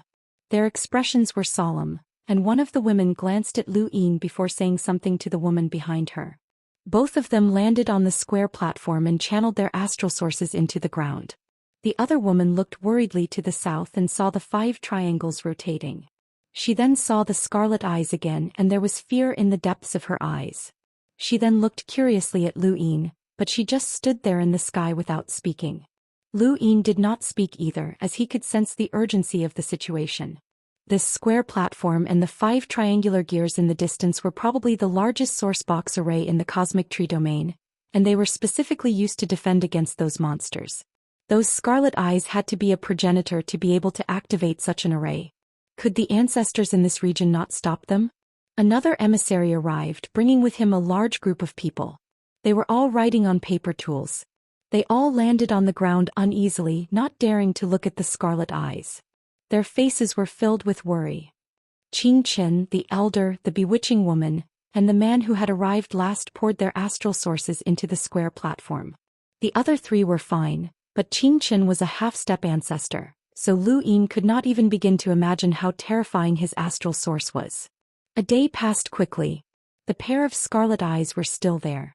Their gaze was cold and lifeless, without any emotion. The 5 triangles spun faster and faster, forming a strange force that constantly suppressed the scarlet eyes. Lu Yin guessed that it might be the effect of Qianxia and the others' astral sources. At this moment, a man arrived and charged directly towards the square platform. The beautiful woman who had arrived the day before immediately shouted, "Stop him!" She raised her hand and a rainbow-colored handkerchief spun towards the man. The man sneered and easily caught the handkerchief before throwing it back at the woman. The woman was shocked, as the handkerchief was so powerful that she could not even dodge in time. She could only watch as the handkerchief approached her. Suddenly, a gust of wind shot out from the side and shattered the handkerchief. At the same time, the wind followed the handkerchief and smashed towards the man. This chapter is not finished. Please turn the page. The man frowned and retrieved a sword from his cosmic ring. With a slash, the sword shattered with a bang, but the gust of wind did not weaken in the slightest. It viciously smashed into the man's chest and pierced through his body before blasting into the void, causing ripples to appear in the void. The beautiful woman was stunned, and she turned to look in the direction that the gust of wind had come from. It was Lu Yin. Lu Yin retracted his finger. It had only been a single finger attack, and the man's strength was equivalent to 300,000 enlighters. The woman was only a hunter, so she naturally could not withstand the attack. However, even with her strength, she could not withstand a flick of Lu Yin's finger. Lu Yin's external appearance was that he had just broken through to the enlighter realm, and one could imagine how much of a shock this woman had received. It had also shocked the group of people below. The man's corpse fell to the ground. The beautiful woman gritted her teeth and flew over to Lu Yin. "My name is Luo Fan. Thank you for saving me." Lu Yin was astonished. He had thought that a woman with such heavy makeup would speak like a prostitute, or at least like Madame Naylan. He had not expected her to speak so gently. Draconic 7. The woman was astonished. "White Dragon Tribe?" Lu Yin calmly replied, "A branch." The woman grunted in acknowledgement, but her face was still filled with worry. "Master and the others are pouring astral source into the array base to resist the monster. The monster's spies in our cosmic tree domain will definitely act to destroy it. We'll have to trouble Brother Draconic 7 for the rest." Lu Yin nodded as he finally understood why Qianxia had asked him to protect her. "How much longer?" Lu Yin asked, but regretted it as soon as he asked. How would this woman know? She shook her head and did not speak. Below, Lu Yin heard a few discussions. "Isn't that Luo Fan from the Misty Rain house? What's she doing here?" "Of course she came with her master. Didn't you see Mu Yu? I was wondering why that woman looked so familiar." "Have you been to the Misty Rain house?" "Yes. Misty Rain house." This title was not ordinary. Lu Yin looked up at Luo Fan again and his eyes lit up. Without the heavy makeup, this woman's appearance was absolutely extraordinary. What a pity. Luo Fan clearly had no intention of speaking, and she looked at the square platform with a worried expression. "You can go down first. I'll guard it," Lu Yin said. This woman was only a hunter, so not only would she not be of any help, but she would even be a burden. Luo Fan's face reddened. "Thank you." She then landed on the ground. An hour later, another spy appeared and tried to destroy the square platform, but this one only had a power level of around 200,000. Lu Yin destroyed it with a wave of his hand. Over the next few days, several more spies appeared, but none of them had much strength. On the fourth day, a blue fish appeared, causing Luo Fan's expression to change. Brother Draconic 7, be careful. He's Blue Ghost, and his cultivation is infinitely close to that of an envoy. When the people below heard the name Blue Ghost, they were terrified. This person clearly had a bad reputation. Lu Yin looked at the fish warily. Then the fish began to transform into a man covered in scales. He looked down at Luo Fan and grinned. Girl, what's the meaning of this? Do you think I'm a spy? What a joke. Luo Fan's face paled. Lu Yin's eyes narrowed as he stared at the man. Was this guy's innate gift? He had actually turned into a fish, and Lu Yin thought of the fish on Chi-Chi's head. This chapter is not finished. Please turn the page. What are you looking at? I'm here to guard. If anyone keeps looking, I'll gouge their eyes out. Blue Ghost barked as he stared at Lu Yin threateningly. Lu Yin remained calm and fearless. Blue Ghost was flabbergasted, and his eyes were filled with savagery. Kid, aren't you afraid? I'm Blue Ghost, and I've killed countless people. The top realm has even banished me a few times. What does that have to do with me? Lu Yin asked. Blue Ghost raised his brows. Kid, you're pretty cocky. Be careful or I'll kill you. Luo Fan hurriedly transmitted to Lu Yin. Brother Draconic 7, don't provoke this person. He's a madman, and he might not dare to kill you because of your status as a white dragon, but he can still be heavy-handed. He once crippled a disciple from the Cold Immortal sect, but he didn't kill anyone. The Cold Immortal sect didn't openly retaliate, and they could only issue missions to the sect and let the disciples deal with their own problems. This person is the greatest training target for the younger generation of the Four Cardinal Scales, but no one has been able to do anything to him. How? The junior ancestor didn't make a move? Lu Yin was puzzled, and he asked Luo Fan the same question. Even if no one in the Cold Immortal sect could defeat Blue Ghost with their own power vessels, they should still have some sort of power vessel. Besides, there was also Yu Chen, so scheming against Blue Ghost would only be a matter of time. Luo Fan replied, once the junior ancestor makes a move, he'll escape. He's a master at escaping. Kid, I'm talking to you. Blue Ghost barked, and it looked like he was about to attack Lu Yin. Lu Yin suddenly turned to look underground, and Blue Ghost's expression changed. He looked down and grinned. There's a rat. He then transformed into a fish and disappeared. Lu Yin was shocked, and he stepped forward. Before he had broken through to the Enlighter realm and the Upper Wisdom Gate, he had needed to use the spring water from the lake to see the Astral Source universe. But now he no longer needed to. The junior ancestor could use his speed to temporarily enter the Astral Source universe, and Lu Yin could do the same. When he moved, the scene in front of him suddenly changed. He could see the world in the eyes of ordinary people, but he could also see the Astral Source universe. He saw the blue fish swimming quickly through the Astral Source universe and heading underground. It was no wonder why the four-way scale's younger disciples were unable to do anything to him. It turned out that he could use his innate gift to wander through the Astral Source universe. Blue Ghost quickly traveled underground from the Astral Source universe and viciously slammed into a person. This person was wearing a mask, so Lu Yin could not see his face. The void around the mask distorted, and it was obvious that it was a power vessel. Lu Yin was speechless, as there were too many power vessels in the universe. Blue Ghost viciously slammed into the person who had emerged from the Astral Source universe. As long as one was not an Enlighter, they would not be able to do anything to him. However, the blue fish that Blue Ghost had transformed into was caught. The masked person grabbed Blue Ghost and said, "Scram." He then exerted force, and the fish's body cracked open. Lu Yin's expression changed. Not good. It's an emissary. He struck out with his empty palm. Just as the masked person was about to crush Blue Ghost to death, he suddenly felt a sense of danger. He quickly retreated and stepped into the Astral Source universe. The empty palm brushed past his scalp and landed on the ground.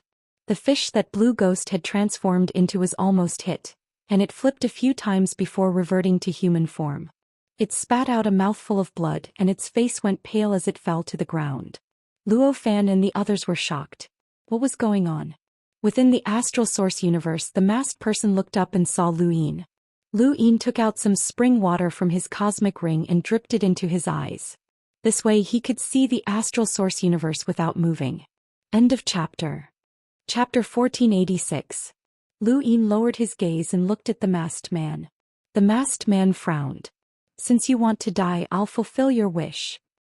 He then opened one of his hands and bent his fingers, causing the void to crack open as a strange eagle-like creature appeared. It pierced through the void and smashed towards Lu Yin. Lu Yin raised both hands and unleashed a series of palm strikes that contained 350 stacks. Bang bang bang. The void exploded as a gale swept out in all directions, distorting the horizon and tearing the void apart. The masked man was shocked. How was this possible? An enlighter had actually blocked his battle technique. Lu Yin retracted his hand. Not good, he had used too much strength. His character was not one that could challenge an emissary by himself. He immediately retreated and put on the giant's right arm. The giant arm looked very strange and he then charged towards the masked man. "Die, spy." The masked man frowned. He did not know why, but he felt a sense of danger. It was as if he was being targeted by someone terrifying, but this person was just an enlighter. When he thought about how this person had used a series of palm strikes to block his battle technique, he felt even more uneasy. No, he had to first destroy these people's astral source.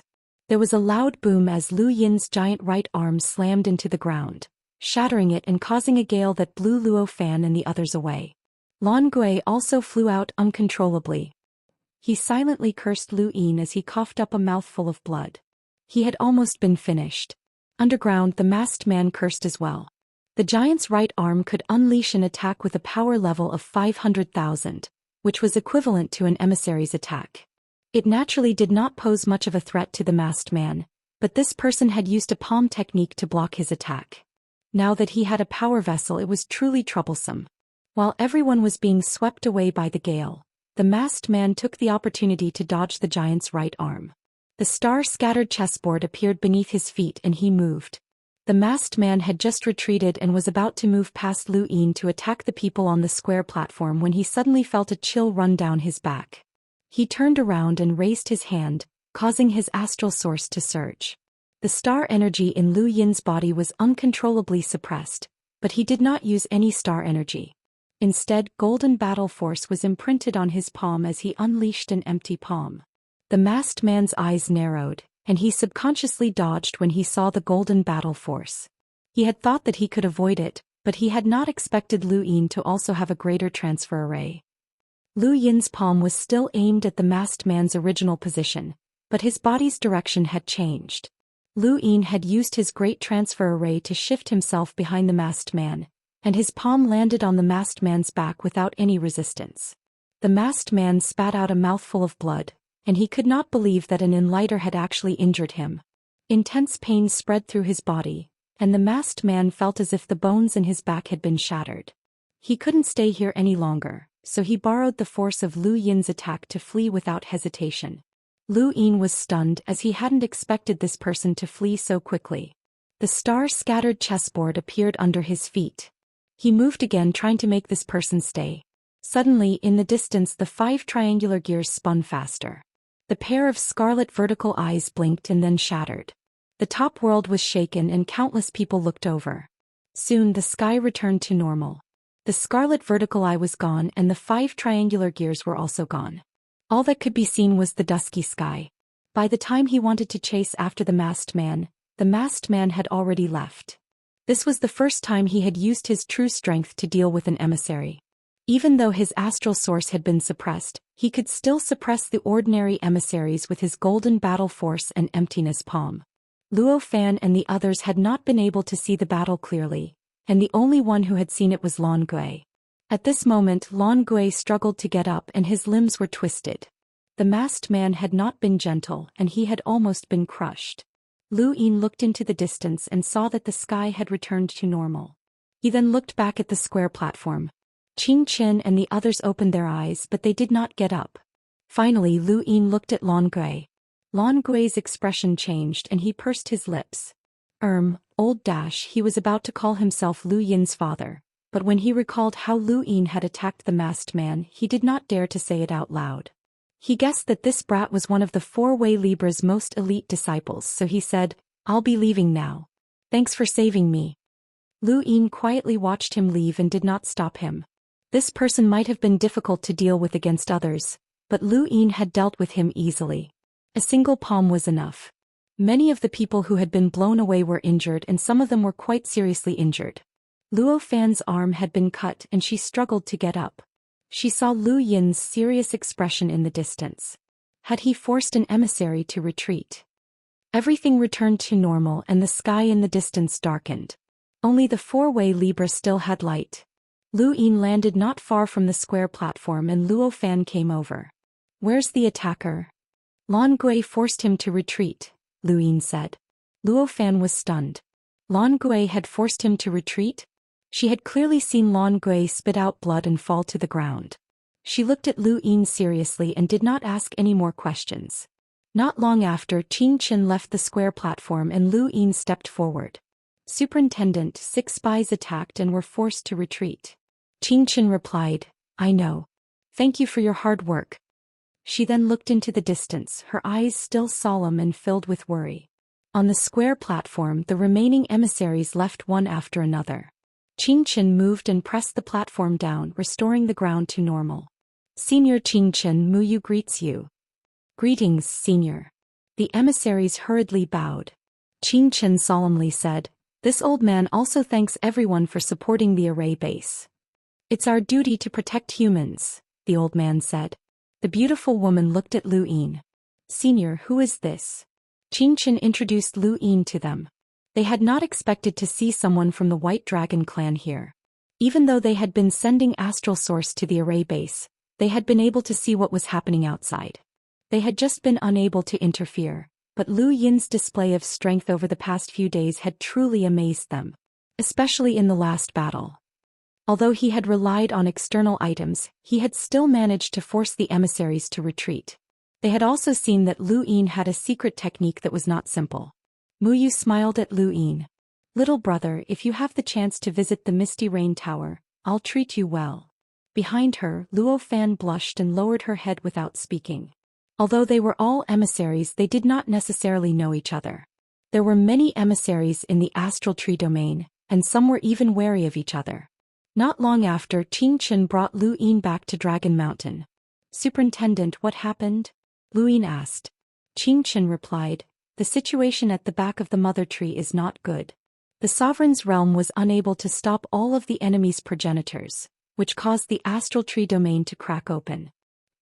"Can't stop the progenitors?" Lu Yin was worried. Qing Chen replied, "The astral tree domain has always been at a disadvantage against those monsters. Once they attack with all their might, it's very difficult for us to stop them all. That's why a long time ago we set up a huge source box array behind the mother tree, known as Unlimited Power. The base of this source box array is made up of 5 enormous triangular landmasses. If those monsters want to destroy the array base, they have to climb up from the bottom of the triangular landmasses. For us, it's very easy to defend against them, but that's only against ordinary monsters. Monsters that surpass the strength of an emissary or even progenitors are either blocked by the ancestors or by the commanders of the array bases working together with the array core. The reason we weren't able to stop them this time is probably because the array core isn't there." Lu Yin was surprised. "Array core? What's that?" Qing Chen's expression turned ugly. "A person." Lu Yin was stunned. The commanders and array cores are the most important parts of each array base, and they're both progenitors. If one of them leaves, the array base's defensive capabilities will be greatly weakened, and it might even disappear, Qing Chen explained. Lu Yin's expression changed. Could it be that the progenitor seniors who went to the sovereign realm to rescue the junior ancestor had an array core among them? Lu Yin blurted out. Qing Chen nodded. That's right. Lu Yin understood now. It was no wonder why those monsters had not directly killed them when they set up the trap. They had only wanted to trap the junior ancestor. To trap the junior ancestor and rescue him, a progenitor had to be mobilized. No matter how many progenitors there were in the astral tree domain, the 5 array bases had already divided up 10. How many progenitors could there be? Furthermore, the 4-way scales could not be at ease with others rescuing their junior ancestor. They had been faced with a choice. They could either not save the junior ancestor and still protect the array bases, or they could risk the array bases being destroyed to save the junior ancestor. Clearly, the 4-way scales knew that the junior ancestor's importance surpassed the array bases. For many years, nothing has happened to the array bases, and the battle at the back of the astral tree domain has never been that intense. Only recently did it become more intense. The four-way scales did not expect that the departure of the array core would lead to such a situation. We can only say that we fell into the enemy's trap. Qing Chen's expression turned ugly. Lu Yin felt a chill in his heart. From Long Xian's scheme to the sovereign realm, to the trap that had trapped the junior ancestor, and now to breaking through the array base's defenses and causing the astral tree domain to tremble. It could be said that the enemy's actions were linked to one another, and they had not taken a single step out of the enemy's calculations. This level of scheming was terrifying. And this was only one aspect of the situation. The redbacks and spies had caused everyone to panic, and they had even caused the astral tree domain to transfer experts to form the humble school. All of this had caused the astral tree domain's experts to split apart. What was even more frightening was that no one could confirm the identities of the redbacks. Lu Yin looked to the south and suddenly felt as if the astral tree domain had been grabbed by a large hand, just like how Lan Gui had been grabbed by the masked man. The astral tree domain could not break free and it was getting closer and closer to death. Are the progenitors of the astral tree domain inferior to those monsters? Lu Yin suddenly asked. Qing Chen's body trembled. Of course not. The ancestors of the four-way scales in the astral tree domain are all invincible powerhouses. More than one or two peerless experts were born in the past, and the 9 mountains and 8 seas were glorious to the extreme. After saying this, he fell silent and no longer spoke. After all, the 9 mountains and 8 seas had existed in the past. Back then there had been Progenitor Qin, Progenitor Hui and the symbol Progenitor. To Lu Yin's knowledge, these were the true powerhouses. Progenitor Qin had beaten the 6th mainland to the point that they did not dare to record it, and the symbol Progenitor had caused the 6th mainland to not dare to acknowledge his existence. Progenitor Hui had even calculated the passage of time. In comparison, how could the current ancestors of the astral tree domain compare? Lu Yin felt that the ancestors of the astral tree domain were about the same level as the 6th mainland's 3 progenitors, and even the 3 progenitors combined might not be able to defeat Progenitor Qin. Humanity was regressing. Lu Yin suddenly had this feeling. Chapter 1487. Along the way, Qing Qin was silent as if he was thinking about something. A few days later, the sky was completely bright. Looking up, it was like a mirror. In the mirror there were fish, water plants, and all kinds of beautiful scenes. Below them was a lake. This was the lake around the Dragon Mountain. The light was emitted from the inside of the Dragon Mountain, reflected by the lake and displayed in the sky. The lake was huge, just like the White Dragon Mountain in the Middle Realm. Each peak represented a civilization and planets rotated slowly in the lake. These planets also had civilizations. There were not many members of the White Dragon clan, and it was not enough to support a 4-way scale. Therefore, most of the cultivators in the White Dragon clan were ordinary people. These cultivators came from the various planetary civilizations of the White Dragon clan. Those planetary civilizations were like cages. Once a cultivator with extraordinary talent appeared, they would immediately be brought into the White Dragon clan and step out of that world. Dragon Mountain was right in front of them and it was full of holiness. When Qing Qin arrived with Lu Yin, someone immediately came to greet them. It was an elder with the strength of an emissary. He was not a White Dragon tribe member but an ordinary cultivator. They crossed the lake and stepped into Dragon Mountain. The rocks here were white and the trees and flowers emitted a soft halo. It was holy and beautiful. It was obviously not Qing Chen's first time here. The emissary elder said respectfully, "The chief asked me to take you to the Purity sect. He said that you like peace and quiet." Qing Chen recalled, "I came here once 10 years ago to talk with Elder Long at the Purity sect. I didn't expect Chief Long Xing to still remember. Lead the way." Lu Yin quietly followed behind. They passed through many peaks and saw many cultivators, and those cultivators also saw Qing Chen and Lu Yin. They were no strangers to Lu Yin as he was a legendary figure to them. Many of them had already planned to humiliate Lu Yin to deal with the main bloodline, but things had changed because of the battlefield at the back. "That kid is lucky. Elder Quan was transferred to the battlefield at the back and can't deal with him. Otherwise he wouldn't have been able to leave," a young man said hatefully as he looked at Lu Yin's back. Someone behind him said, "The main bloodline won't be able to survive for long. Long Tian is trapped and Long Shi is missing. The main bloodline has no successor. What can this son-in-law do?" Once Elder Quan returns, the situation will change. What if that son-in-law escapes? Think of a way to keep him. I'll contact someone. Dragon Mountain was surrounded by lakes. Not only did the lake water appear in the surroundings, but it also flowed into Dragon Mountain, forming beautiful streams. Pure Heart Building was a bamboo house in the center of one of the streams. When Lu Yin saw the Pure Heart sect, he felt a sense of familiarity. It was very similar to the bamboo house in the lake where Long Shi had trapped him in the White Mountain. When Qianxia arrived, Long Ku hurriedly welcomed him. Senior Qianxia, welcome to Dragon Mountain. Qianxia smiled. 10 years ago, Old Dragon and I discussed cultivation here, so I'm not unfamiliar with Dragon Mountain. Where's Old Dragon? Long Ku said solemnly, we're already rushing to the battlefield on the other side. Qianxia nodded. On the way here, I saw the White Dragon clan sending reinforcements one after another. Is the situation on the other side that grim? As the head of the four-way balance family, although Long Ku's cultivation was not as high as Qianxia's, he knew the situation of the entire Starry Sky tree far better than Qianxia. Although Qianxia was a half-martial ancestor, in the end he was a person from a poor family and was only responsible for dealing with Redback.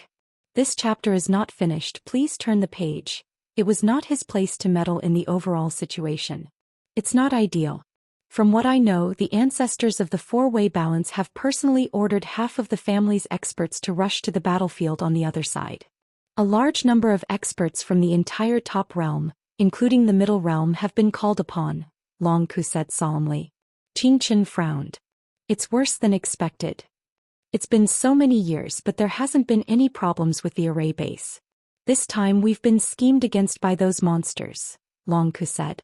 The two did not hide their conversation from Lu Yin, and as he listened, he recalled the time when the Outerverse had been invaded by the Sixth Mainland. They had also conscripted the entire Outerverse experts. Actually, the Outerverse experts had not been enough to deal with the Sixth Mainland, and they had only been able to hold out in the end because Lu Yin had invited Mr. Mu. Then with this desperate situation, would those ancestors be able to turn the tide? Lu Yin thought of Mr. Mu and shook his head. Even those ancestors could not stop the Outerverse, let alone Mr. Mu. Senior, let's not talk about that. With so many experts heading to the battlefield on the other side, the situation should be stable. I've prepared your favorite 100 dragon wine. This way please. Long Ku smiled. Qianxia nodded. Long 7, follow me. This was the first time Long Ku looked at Lu Yin, and his gaze was cold and dignified. Lu Yin bowed to Long Ku. Greetings, father-in-law. Long Ku put on a fake smile. Your cloud passage stone isn't broken, right? Lu Yin had not answered his calls, which had completely offended Long Ku. Because of this, Qianxia had brought him here to apologize. Lu Yin bowed deeply. It was just repaired. Long Ku was stunned. He had thought that Lu Yin would sincerely apologize and at most come up with some excuses. Who would have thought that this kid would take advantage of the situation? Was the cloud passage stone that easy to break? Even if it was broken, couldn't he just find another one? And if it was broken, Long Ku would be able to sense it through his own cloud passage stone. This kid was shameless. Your cloud passage stone has been broken before? Long Ku raised his brows. Lu Yin answered seriously, it has been broken before, but I don't know the exact reason. Fortunately, it was just repaired. Qianxia was speechless. This excuse was too bad, but it was still a good one. When he saw Long Ku's expression turn uglier, he hurriedly said, let's go to Purity Sect and drink some 100 dragon wine. I haven't had it in 10 years and I'm still craving it. Long Ku forced a smile. Senior, please. He then glanced at Lu Yin with a cold gaze. As the leader of the White Dragon tribe and one of the most respected people in the Cosmic Tree Galaxy, he had never been played by a junior like this. If it had been anyone else, he would have slapped them to death. Even if Long Shi dared to play tricks on him, he would have punished her severely. But facing Lu Yin, he suddenly did not know what to do. Lu Yin was the leader of the humble Huayan sect. Qianxia would not look good if he was punished severely, but he would feel aggrieved if he was not punished severely. However, this kid did not seem to be afraid of him and did not even care about his identity as a white dragon. How could this be? When Zhou Xian had been sent to the Flying Armor Pass by the main tribe, the remaining members of that branch had been scattered. It could be said that the entire branch was finished. Even so, they still obediently stayed in the Flying Armor Pass and did not dare to leave the White Dragon tribe. As a member of the four-way balance, it was impossible for them to leave unless they were forced to the bottom line. But why did Long Qi not care about his identity as a white dragon? With complicated thoughts, the three of them arrived at Purity Sect. Lu Yin naturally stood behind Qing Chen as there was no place for him to sit. Qing Chen and Long Ku chatted for a while before the atmosphere eased. My humble school has been established for so many years, but there has never been a hunter who has become a sect master. Patriarch Long Ku, your white dragon tribe has produced a true elite genius. Congratulations. This chapter is not finished. Please turn the page. Long Ku glanced at Lu Yin and then smiled at Qing Chen. I wouldn't dare. I was just lucky. Qing Chen looked at Lu Yin. The Cloud Connect stone broke some time ago and Patriarch Long Ku could not contact you. You should have thought of a way to contact him instead of focusing on capturing spies. Come here and apologize to Patriarch Long Ku. Qing Chen was also helpless as he had not intended to say such a thing. Now he could only go along with what Lu Yin had said and continue making up the story about the Cloud Flow stone being broken. As a half-ancestor powerhouse, Qing Chen rarely lied through his teeth, but Lu Yin had forced him to. Long Ku smiled and took a sip from his wine glass. Lu Yin pursed his lips, walked out and bowed to Long Ku. I was thoughtless. I only wanted to capture spies and made father-in-law anxious. Before Long Ku could speak, Qing Chen reprimanded him. Capturing spies is a good thing, but don't overwork yourself. Patriarch Long Ku is very worried about you. Yes, Lu Yin replied. Qing Chen was satisfied. That's right. You should communicate more with your father-in-law in the future. Lu Yin nodded. Long Ku was speechless. He had not spoken yet. Long Qi, I want to ask you about Long Shi. Long Ku put down his wine glass and looked at Qing Chen apologetically. Senior, I want to talk to Long Qi alone. Qing Chen smiled. You father-in-law and son-in-law can talk about whatever you want. Don't worry about me. Just prepare the 100 Dragons wine. Thank you, Senior. Long Ku looked at Lu Yin and stepped out, leaving the Purity Sect. Lu Yin had no choice but to follow. 100 miles away from the Purity Sect, Long Ku stood on a mountain peak with his hands behind his back.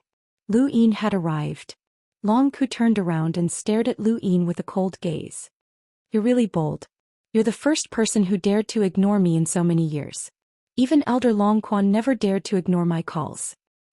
Lu Yin no longer pretended and calmly said, I, Long Qi, am from a side branch and have never been taken care of by the main branch since I was young. If the Patriarch wants to use the main branch's authority to oppress me, then you've found the wrong person. Long Ku said sternly, if you didn't come from the White Dragon clan, you would have died a long time ago. Lianshan has not been annexed by the surrounding families because of the existence of the White Dragon clan's side branch. If you didn't come from the White Dragon clan, how could you marry Long Shi and join the humble class? Do you dare say that you have never received the main branch's favor? Lu Yin retorted, that's because I have value. Long Ku nodded. You used to have value, but Long Shi went missing. Your value became a sharp blade used by the Long Quan side branch to suppress the main branch. If I hadn't promised Senior Qing Chen to let you stay at Qingchen Mountain, you would have ended up in a miserable state. You should be glad that you have value. Otherwise, do you think that a mere enlighter like you is qualified to see me?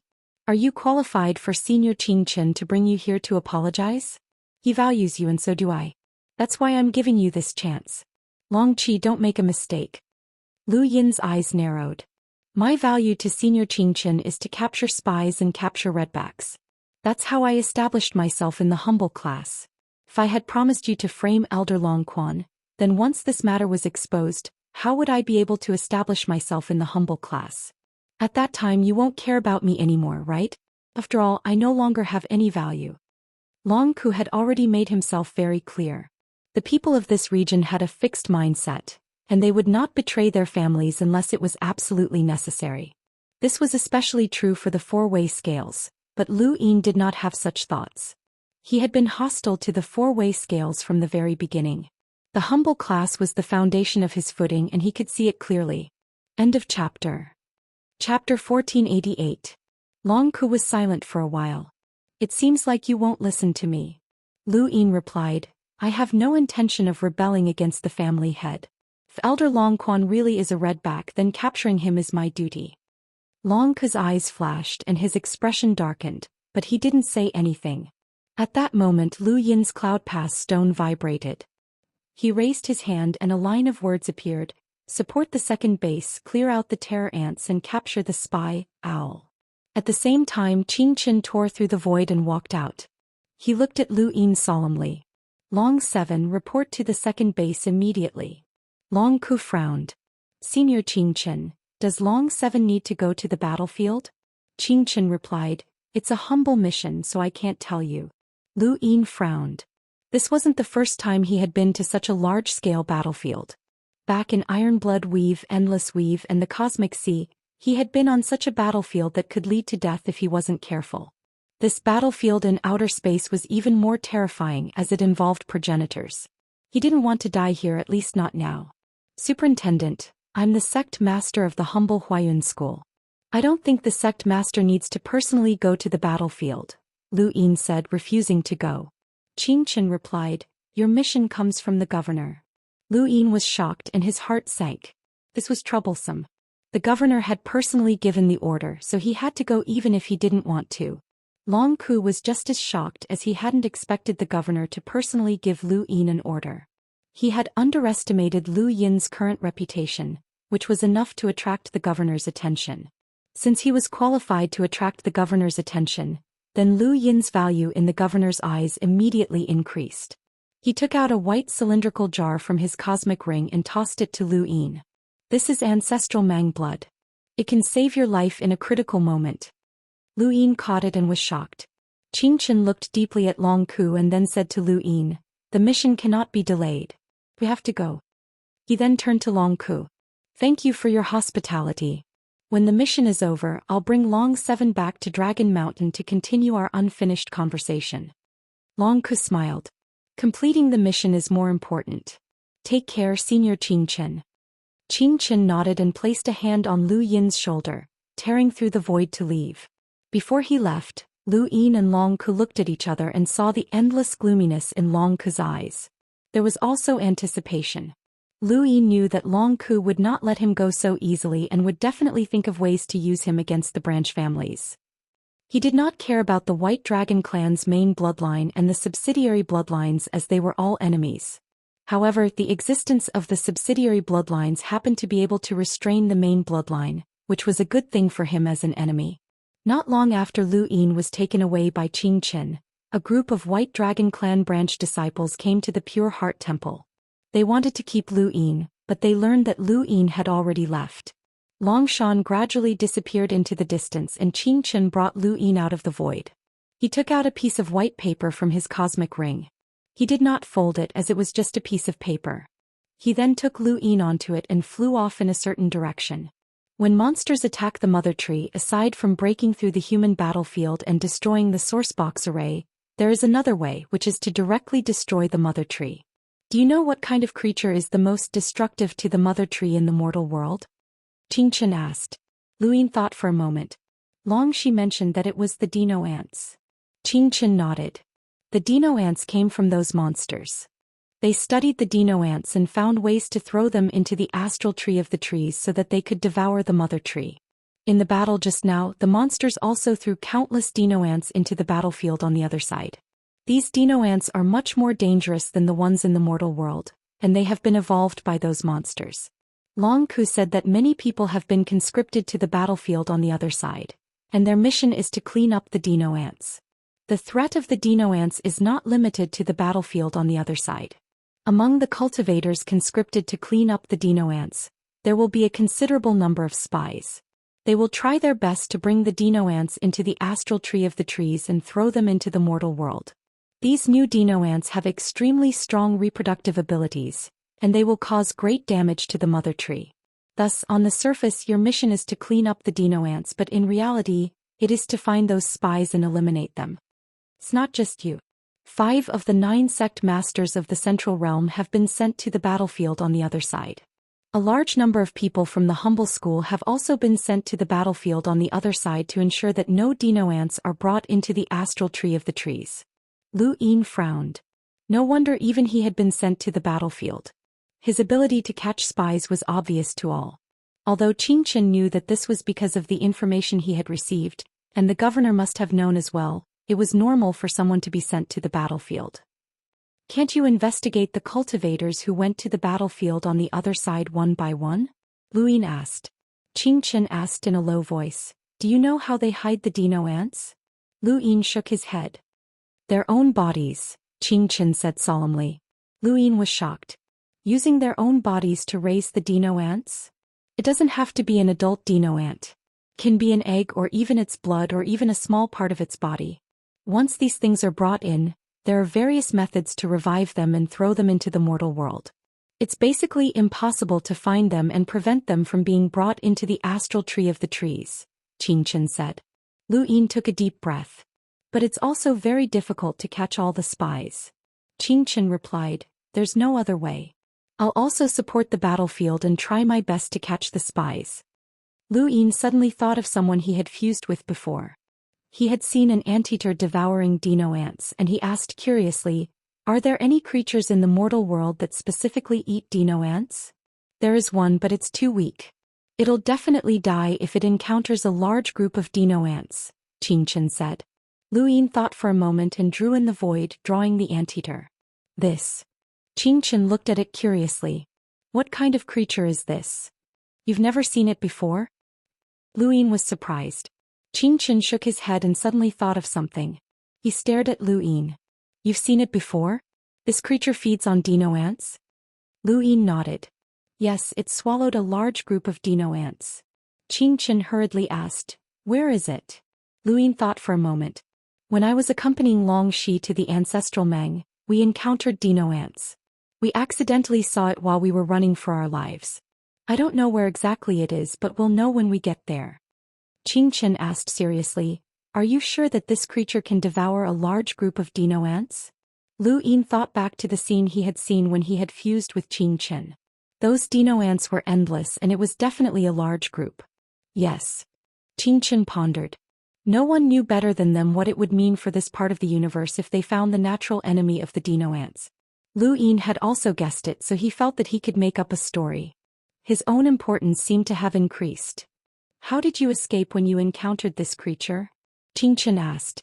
Lu Yin replied, it was devouring dino ants and didn't notice us. Perhaps it wasn't interested in us. How did it devour it?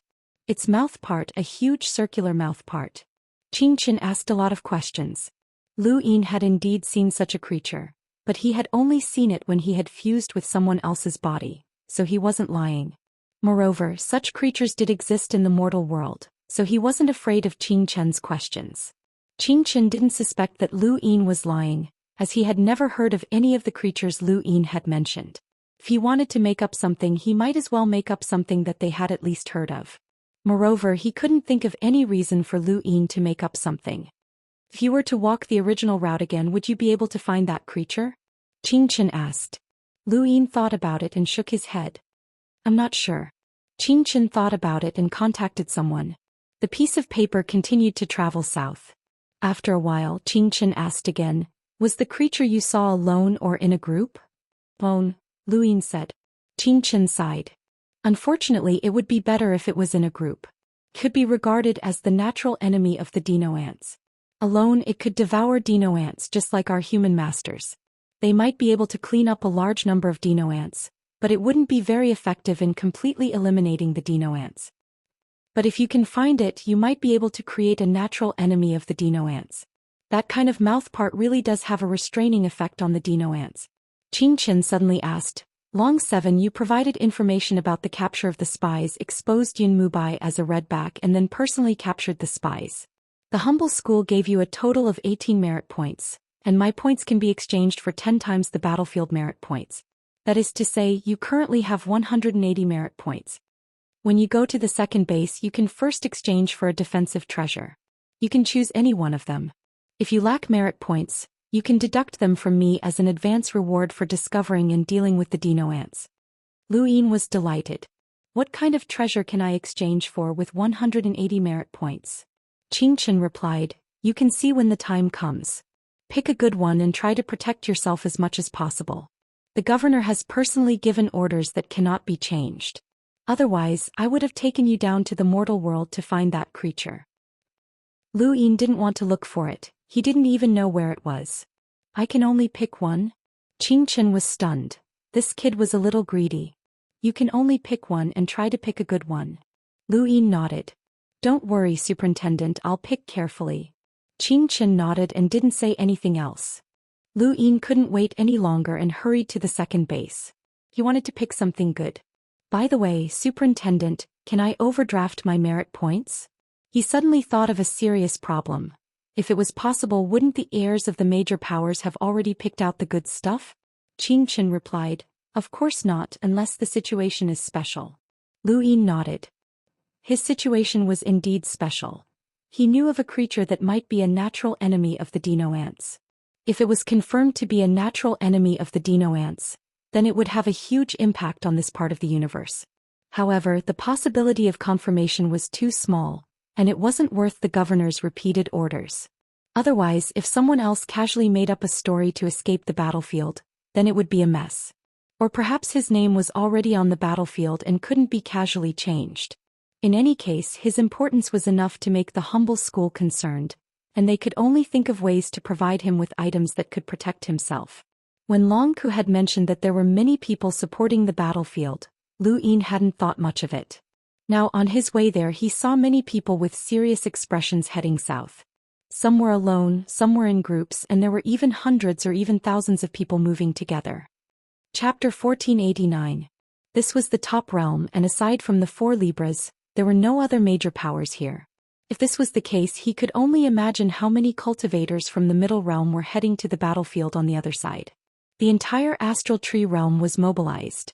A few days later, with Qing Chen rushing at full speed, they finally reached the southernmost part of the Mother Tree, the legendary Realm of Trees.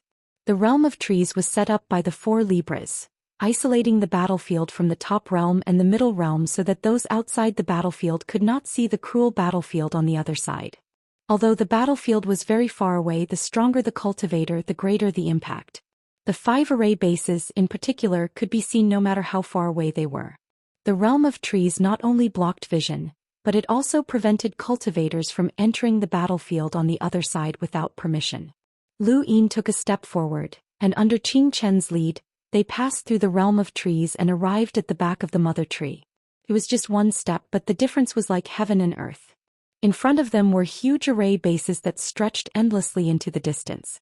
The sky was dark and planets were rotating. The surroundings were filled with smoke, chaotic star energy, and all sorts of other energies. The smell of blood was everywhere. The thick stench of blood came from all directions, but there was no battle in front of them. At least Lu Yin could not see the battlefield. This is the back of the Mother Tree, the cruelest battlefield in the astral tree realm. Below us is the second array base, and the real battlefield is below it. There is a land between the lower realm and the middle realm, and countless monsters have appeared there and are climbing up the array bases. Only those with the strength of an emissary or above can tear through the void and fight their way to the second array base. Do you see the planets in the distance? Every planet has countless monsters, and many cultivators are fighting those monsters to the death. Every once in a while, a planet will explode, destroying the monsters in a suicidal manner. Lu Yin looked into the distance. Was the second array base beneath his feet? Outside the second array base, there were many planets floating in the sky and countless monsters were climbing below. He could almost feel the murderous auras of these monsters. Suddenly, the soles of his feet trembled and a terrifying feeling rose from his back. Lu Yin felt a behemoth awakening, and an unstoppable force was activated. Then there was a huge explosion. The second array base has been activated. The battle below is not good, and every activation consumes a lot of energy, Qing Chen said solemnly. Many cultivators appeared in the surroundings. They walked out from the world of trees and looked at the scene in front of them in shock. Most cultivators would never be able to see this place in their entire lives. Those who could come to this part of the starry sky were all elites. Even so, the elites were panicking at this moment.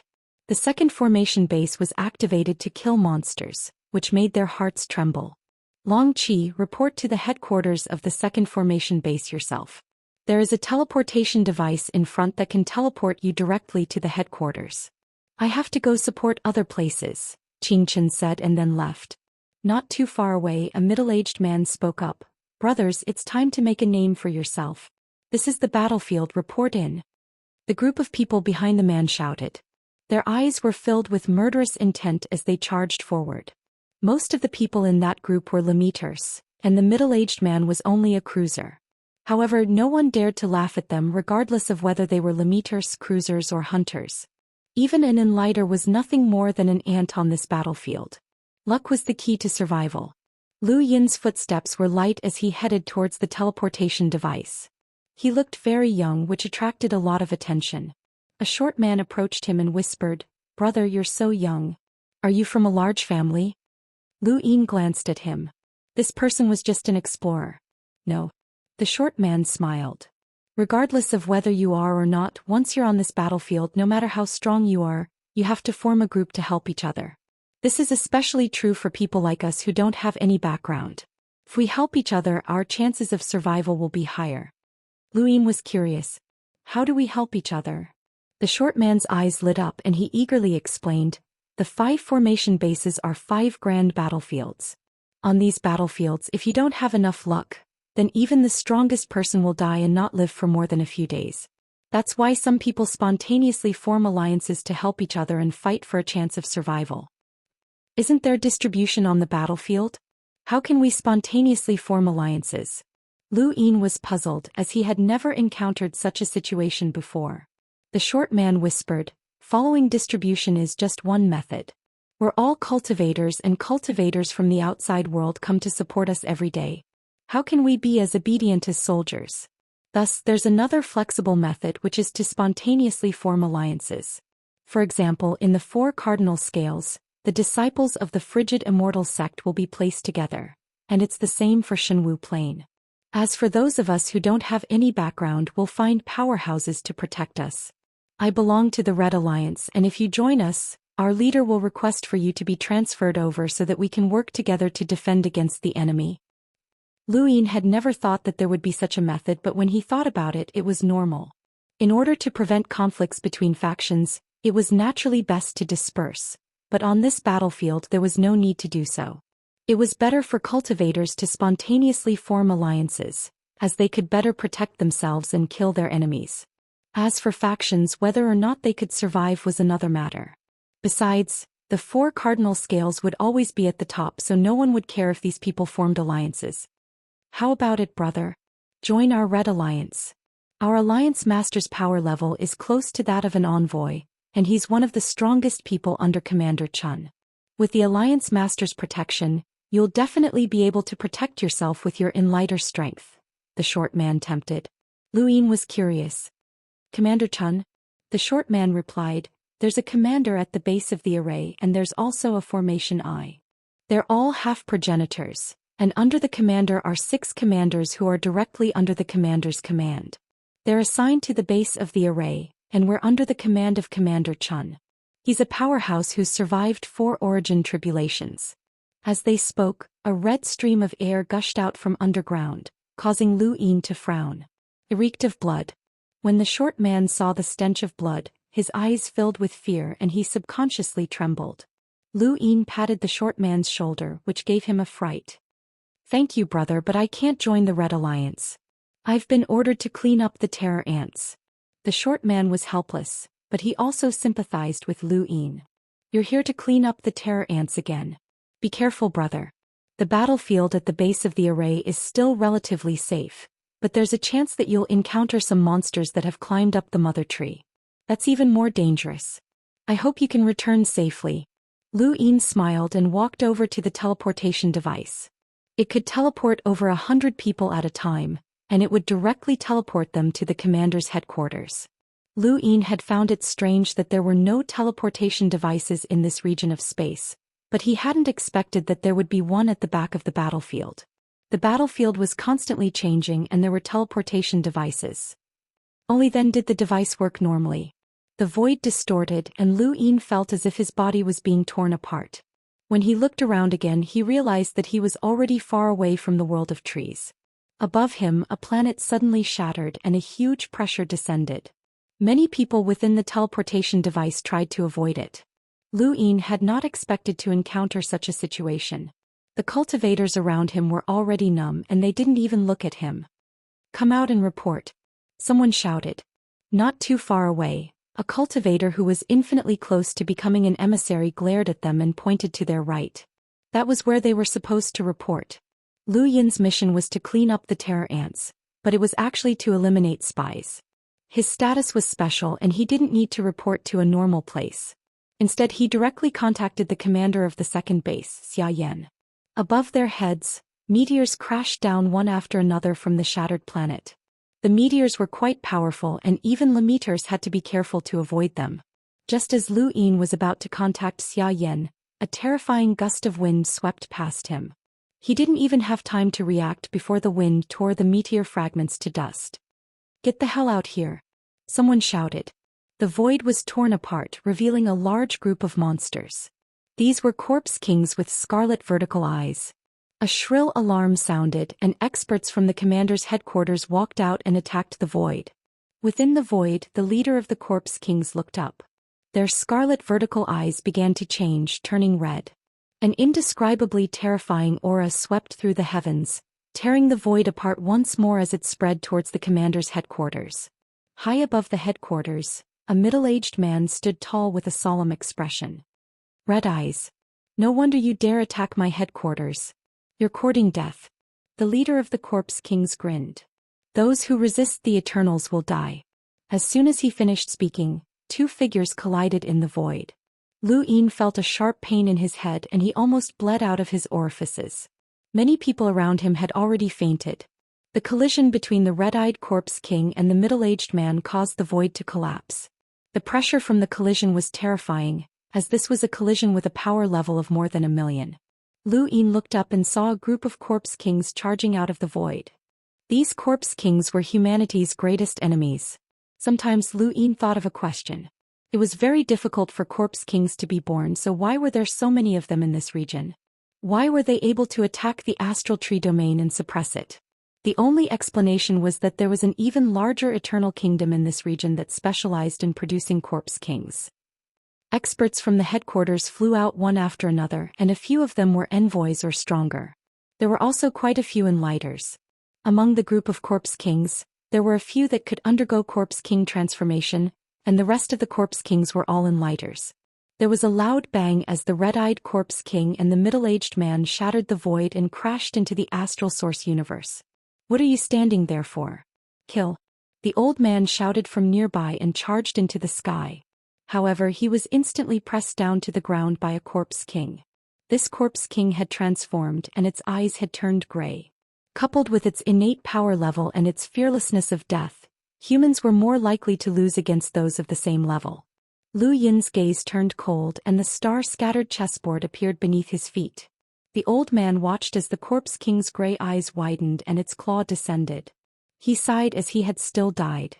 Suddenly the scene in front of him changed and the old man disappeared. He looked up and saw a youth under the corpse king's claw. "Be careful." Lu Yin reached out and grabbed the corpse king. Chapter 1490. How many people dared to compete with a corpse king in strength? Lu Yin was one of them. When he had first become a hunter, he had been able to match an enlighter's power level. He had used the red eyes transformation to fight ghouls that were infused with death energy. Now his power had soared once again and he was using it against a corpse king for the first time. The gray-eyed corpse king clawed at Lu Yin's palm, intending to break it apart. However, it found that Lu Yin's expression was calm and his palm did not move at all. Even the corpse king could not understand this. Lu Yin's eyes went wide and he exerted more strength. There was a crack as the corpse king's arm was torn apart. This scene shocked the elder and he felt as if his worldview had been turned upside down. Was this a competition of strength? Lu Yin clenched his right fist and punched the corpse king's abdomen, piercing through it. The corpse king spat out a mouthful of blood and roared as gravity descended. This was his innate gift, and Lu Yin did not care about the corpse king's gravity. This corpse king had a power level of 400,000 at most, and he could even fight against a hunter. There was a loud crack as he slapped the corpse king's head away. Lu Yin pulled his hand back and spread out his fingers. He faced another corpse king in the distance and unleashed an empty palm strike. There was a thump as the corpse king was crushed. The cultivator fighting against the corpse king looked at Lu Yin in shock. as that palm strike had brought him very close to death. "No need to thank me," Lu Yin said. He looked up and saw a woman fall out of the astral source universe and land in front of him. Half of her body had been destroyed, and there was no hope of saving her. The void distorted as an envoy-level corpse king walked out. Its scarlet eyes stared at Lu Yin as it roared and suddenly descended. Speed was so fast that even Lu Yin could not see it clearly. This speed definitely had something to do with its innate gift. This was the greatest advantage that corpse kings had over humans. They could obtain innate gifts by eating star crystals and other foreign objects, something that humans could never do. Lu Yin could not sense the corpse king's speed, and he subconsciously put on his universal armor. He would not take the risk. Behind him, a heavy blow landed and pressed him into the ground. The corpse king continued to attack, and without his universal armor, Lu Yin would have been heavily injured even if he could have withstood the attacks with his physical strength. After all, this was an envoy-level corpse king. Even so, he could recover quickly since he had broken through the intelligent gate.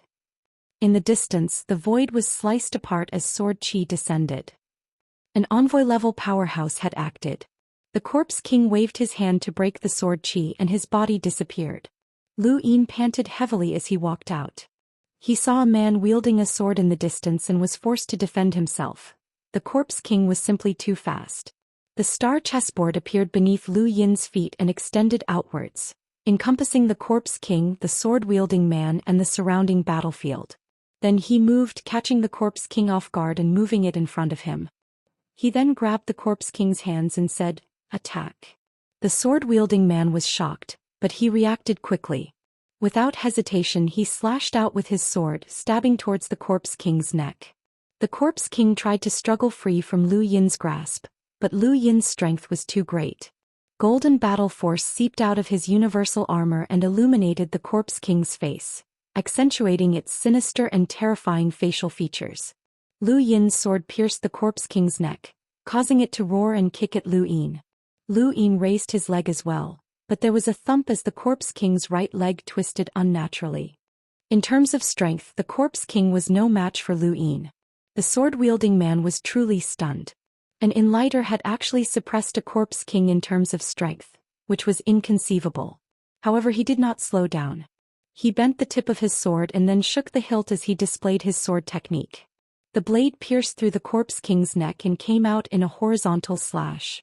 Half of the corpse king's head fell off and hung from its neck. Lu Yin released his grip and slapped out with both hands. This chapter is not finished. Please turn the page. However, there was nothing but air. There was a thump as the corpse king was sent flying. Its body had been torn apart and it was deader than dead. The sword-wielding man looked at Lu Yin and exclaimed, "Who are you?" "We'll talk later," Lu Yin growled and then rushed off into the distance. There were no less than 100 corpse kings in the headquarters, and even though there weren't many of them, they were still able to kill many cultivators. These corpse kings were not weak. The sword-wielding man watched Lu Yin leave with a look of admiration. He then raised his sword and slashed in another direction. The battlefield was a strange place. There were many life and death crises, but it also created a different kind of law of the jungle. No one cared about one's realm and the strong were respected. Although Lu Yin was only an enlighter, the strength that he had displayed was enough to earn the sword-wielding man's respect, even if he was an emissary. Lu Yin killed 5 corpse kings in a row, which attracted the attention of a green-eyed corpse king. More than 10 people had already fallen at its feet and one of them was an emissary. It was very difficult to encounter emissaries in the outside world. Even in the astral tree realm where there were many emissaries and they were scattered throughout the vast territory, it was still extremely rare to encounter them. However, it was very common here and the deaths of emissaries were even more common. Aside from emissaries, there were also quite a few enlighters at the foot of the green-eyed corpse king. The death of one of them caused the short man who had tried to entice Lu Yin to join the Red Alliance to despair. That person was the Red Alliance's leader and he had also died. With a whoosh, the green-eyed corpse king swept through the surroundings and charged towards Lu Yin. It had the strength of an emissary and it even had green eyes. It was one of the stronger corpse kings that had attacked the headquarters. Lu Yin's sense of danger rose, and he began to worry about whether or not his universal armor could withstand the attack. He tried to think of a way to deal with this corpse king when a cone-shaped sourcebox suddenly appeared from the ground and floated in midair. It suddenly collided with the green-eyed corpse king, and at the same time at least 10 other cone-shaped sourceboxes appeared around it, piercing through one corpse king after another. This was a sourcebox array that was used to protect the headquarters' second array base. Lu Yin relaxed as this was a battlefield and he did not need to be alone. The green-eyed corpse king was struck by the cone-shaped sourcebox and was forced back by more than 10 steps. Right after that, another cone-shaped sourcebox struck it, and in just a few seconds, it had withstood more than 20 attacks. More than half of the corpse kings that had attacked the headquarters had died, and even the average envoy-level corpse king could not withstand the attacks of the cone-shaped sourceboxes. At that moment, a corpse king's body suddenly swelled. 2 meters, 3 meters, 5 meters, 10 meters, and finally, it grew to a height of 100 meters and emitted a terrifying aura. The cone-shaped sourcebox frantically attacked, but the corpse king's body was like a swamp, and the attacks of the cone-shaped sourceboxes were useless against it. The corpse king's body also possessed a terrifying strength that caused others to tremble. This was not Lu Yin's first time seeing such a giant corpse king. He had encountered one back on the Shenwu continent. The giant corpse king raised a hand and slammed down with a palm, causing the ground to crack. Hundreds of cultivators were reduced to pools of blood under the force of the palm.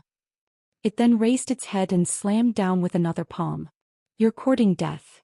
In the distance, someone rushed over and raised a hand, causing a tree to descend from the void and smash into the giant corpse king, causing it to collapse. Following that, countless trees descended from the sky and smashed into the corpse king. "Order Master Chun is here," someone said excitedly. Lu Yin looked over. Was that the Order Master? Suddenly, there was a flash of light as sword chi shot over from afar, following Lu Yin's cheek and shooting behind him. The sword-wielding man shouted, "Be careful." Lu Yin turned around and the sword chi slashed at the green-eyed corpse king, causing it to pause for a moment before continuing to attack Lu Yin. With a whoosh, Lu Yin's attack missed. This chapter is not finished. Please turn the page. The moment the sword chi swept over, Lu Yin had already prepared himself. A star-scattered chessboard appeared beneath his feet, and the green-eyed corpse king's attack was unable to hit him. Lu Yin appeared behind the corpse king and activated his golden battle force, using 350 stacks to unleash an emptiness palm. There was a loud bang as the green-eyed corpse king was sent flying by a hollow palm. Lu Yin took advantage of this opportunity to unleash a series of hollow palms, each one landing on the green-eyed corpse king's body. He unleashed dozens of hollow palms in succession, shattering the void and preventing anyone from approaching.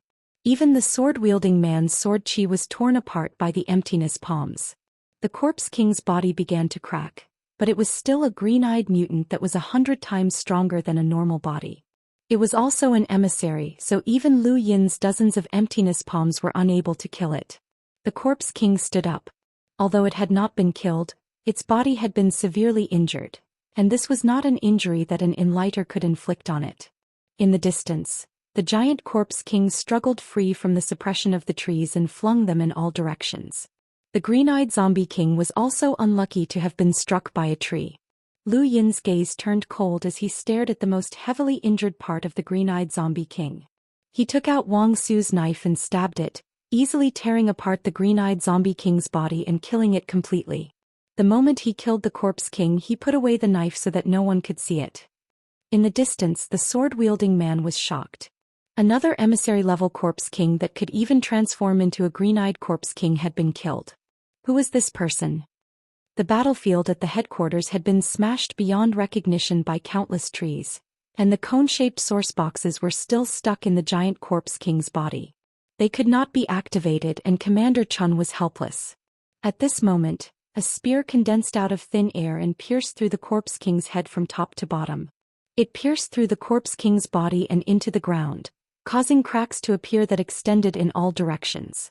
Lu Yin hurriedly dodged, but the cracks beneath his feet continued to extend into the distance. There was also a sharp aura that he did not dare to come into contact with. This aura was very familiar. It belonged to the White Dragon tribe. The giant corpse king was killed by the spear and its body fell to the ground.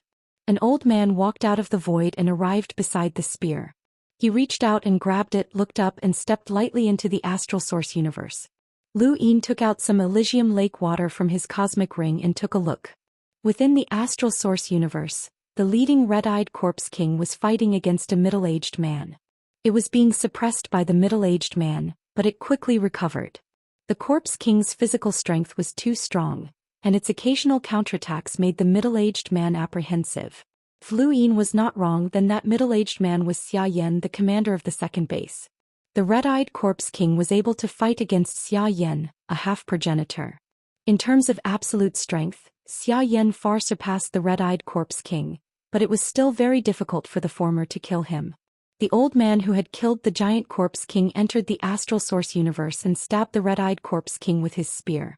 The scene in front of Lu Yin's eyes returned to normal, and he could no longer see the astral source universe. However, he did not need to see it anymore. That old man dared to participate in Xiaoyan's battle, so he should be a half-progenitor as well. There were two half-progenitors at the base. One was the commander and the other was the eye of the array. That old man should be the eye of the array, and he was a half-progenitor from the White Dragon tribe. Lu Yin remembered Xianxia mentioning that he seemed to be called Old Dragon. The sky suddenly exploded and a human figure fell from the void, coughing up blood. Half of his body had been smashed. It was the Red Pupil Corpse King. Then another human figure walked out and stabbed his long spear, piercing through the Red Pupil Corpse King. It was the half-martial ancestor old man. Suddenly, the dusky universe turned red, and an incomparably dark hand blocked out all light. It was an incomparably huge hand that shattered a planet and grabbed at the red-eyed corpse king. End of Chapter 1. Chapter 1491. The palm exerted an unparalleled pressure, and because it was so large, everyone felt as if it could crush the entire headquarters. Every pore on the back of the hand was clearly visible. Xiaoyan shouted, "Old Dragon, retreat!" The spear-wielding elder retreated without hesitation, and the palm grabbed the corpse king and pulled it back. The ground trembled as the second array base activated. Spatial cracks filled the area, making it hard for anyone to see anything clearly. The terrifying astral source's power caused all cultivators below the emissary level to be unable to use star energy. No one knew what the second array base was doing, but the palm spat out a large amount of blood, but it still held on tightly to the corpse king and pulled it back. The ground of the headquarters was dyed red. The battle had ended, and aside from Lu Yin and the others who had just arrived, the others were not too surprised. The headquarters had been attacked more than once, so it was normal. The cultivators methodically cleaned up the battlefield, burned the corpse king's body, and cleaned up the ground to prevent the corpse king's poisonous blood from leaving behind. Lu Yin put away his universal armor, and the sword-wielding man saw him and hurried over. "I'm Lu Jing. May I know your name?" Lu Yin hurriedly replied, "Greetings, senior. I'm Qi." Lu Jing was astonished, but he knew that Lu Yin did not want to reveal his name. He did not mind since there were too many people like him. Some had come to the back battlefield to gain merits, while others had come to avoid being hunted down. There were also some who wanted to keep a low profile to avoid attracting attention. In short, there were all kinds of people, and the battlefield did not care about such things. "Brother Qi, don't call me senior. If you think highly of me, you can call me Brother Lu. I'm older than you," Lu Jing smiled, intending to befriend Lu Yin. Even though he was an emissary, he was not confident that he could defeat this young man, even if he was just an enlighter. Lu Yin smiled. "Brother Lu, thank you for earlier." "I should be the one thanking you. Is this your first time at the second array base?" Lu Jing asked. Lu Yin nodded. "Yes, it's my first time reporting to the back battlefield." Lu Jing sighed. When the tree realm was broken, a progenitor realm corpse king attacked. Although it was repelled, it left behind many terror ants. "Brother Qi, you must be here to clean them up." Lu Yin helplessly replied, "That's right. Otherwise, I wouldn't have come here." Lu Jing nodded. "The battlefield is merciless. Brother Seven, please take care of yourself. Although clearing out the terror ants is not the same as going to the battlefield, it is not as safe as going to the battlefield. To a certain extent, it might be even more dangerous. Not only will you have to face the terror ants, but you will also have to face the powerful corpse kings that are protecting the new terror ants as well as spies." The short man from before had also said so, and Xianxia had even asked him to exchange for the best treasure, which was enough to show how dangerous it was to clear out the terror ants. That's right, he wanted to exchange for a supreme treasure. Is Brother Lu from the Sword Steals Lu family? Lu Yin asked. Lu Jing looked at the busy people around him and said, That's right, I haven't been back for many years. My family has probably forgotten about me. Brother Lu has been here all this time? Lu Jing smiled. I volunteered to stay at the second formation base. There has to be someone guarding this place, including the commander, the formation corps, the commander, and the rest of us. We're like small gears for the second formation base. Lu Yin admired such people. Boom. In the distance, the giant corpse king's body exploded. Many cultivators were splashed by its blood. They hurriedly received treatment to prevent the poisonous blood from invading their bodies. That day many cone-shaped source boxes fell from the sky, but they didn't seem to be very effective. Lu Jing frowned. The source box array was actually destroyed. That's troublesome. We'll have to find that group of origin array masters again. They're all arrogant and they'll have to pay a heavy price. Lu Yin was puzzled. I heard that the Lockbreaker headquarters willingly established themselves at the back of the battlefield, and they're very respected. Lu Jing sneered. Willingly. It's just that they had no choice but to announce it to the outside world. If they could, they'd be more than happy to leave the battlefield. He then looked at a strange group of people not too far away. Look, they're from the Lockbreaker headquarters. Lu Yin looked over and saw that this group of people's clothing was completely out of place on this battlefield. They were all dressed in luxurious brocade robes, and they seemed to be deliberately acting superior to others. Their words were filled with arrogance and they even had people serving them. For this group of people to appear on this battlefield where death could happen at any time was truly strange. These people are the permanent lockbreakers that the Lockbreaker headquarters arranged to stay at the second formation base.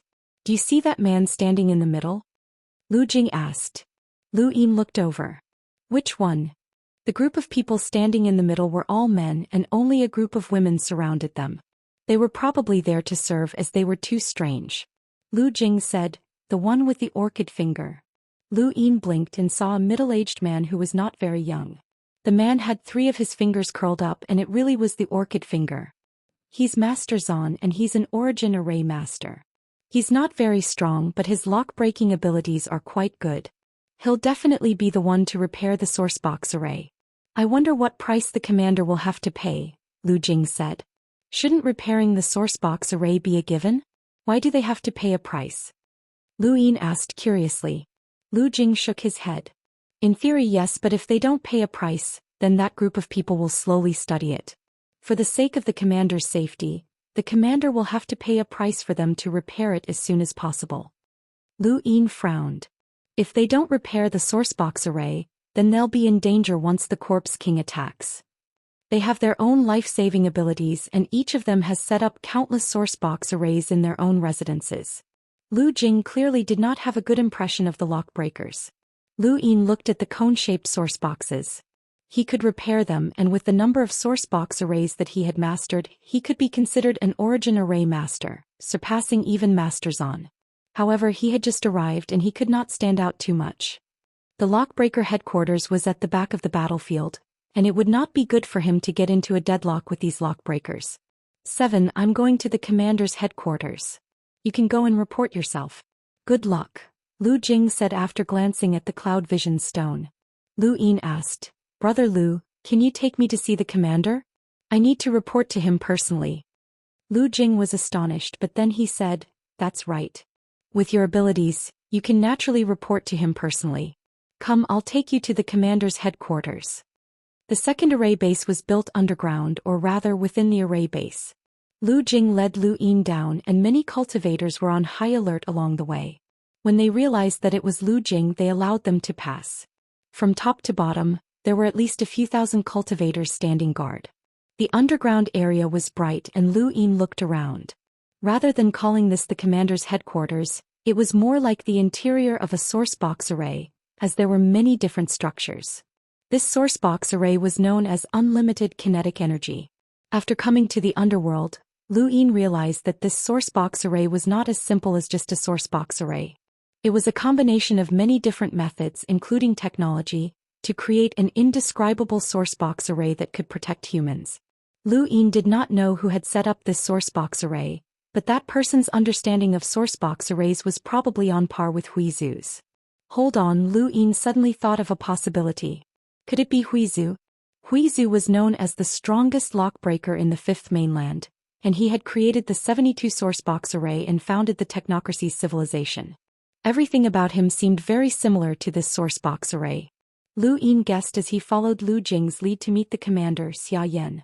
He was the middle-aged man who had battled with the red-eyed mutant Corpse King, and there were two other people beside him. They were the old man who had killed the giant Corpse King and Commander Chun. Lu Jing greets the commander. 7 greets the commander. Xianxia seemed to be discussing something with the old man, and Commander Chun was waiting by the side. When he heard that Lu Jing had requested an audience, he looked up and then glanced at Lu Yin. Lu Jing, you can leave for now.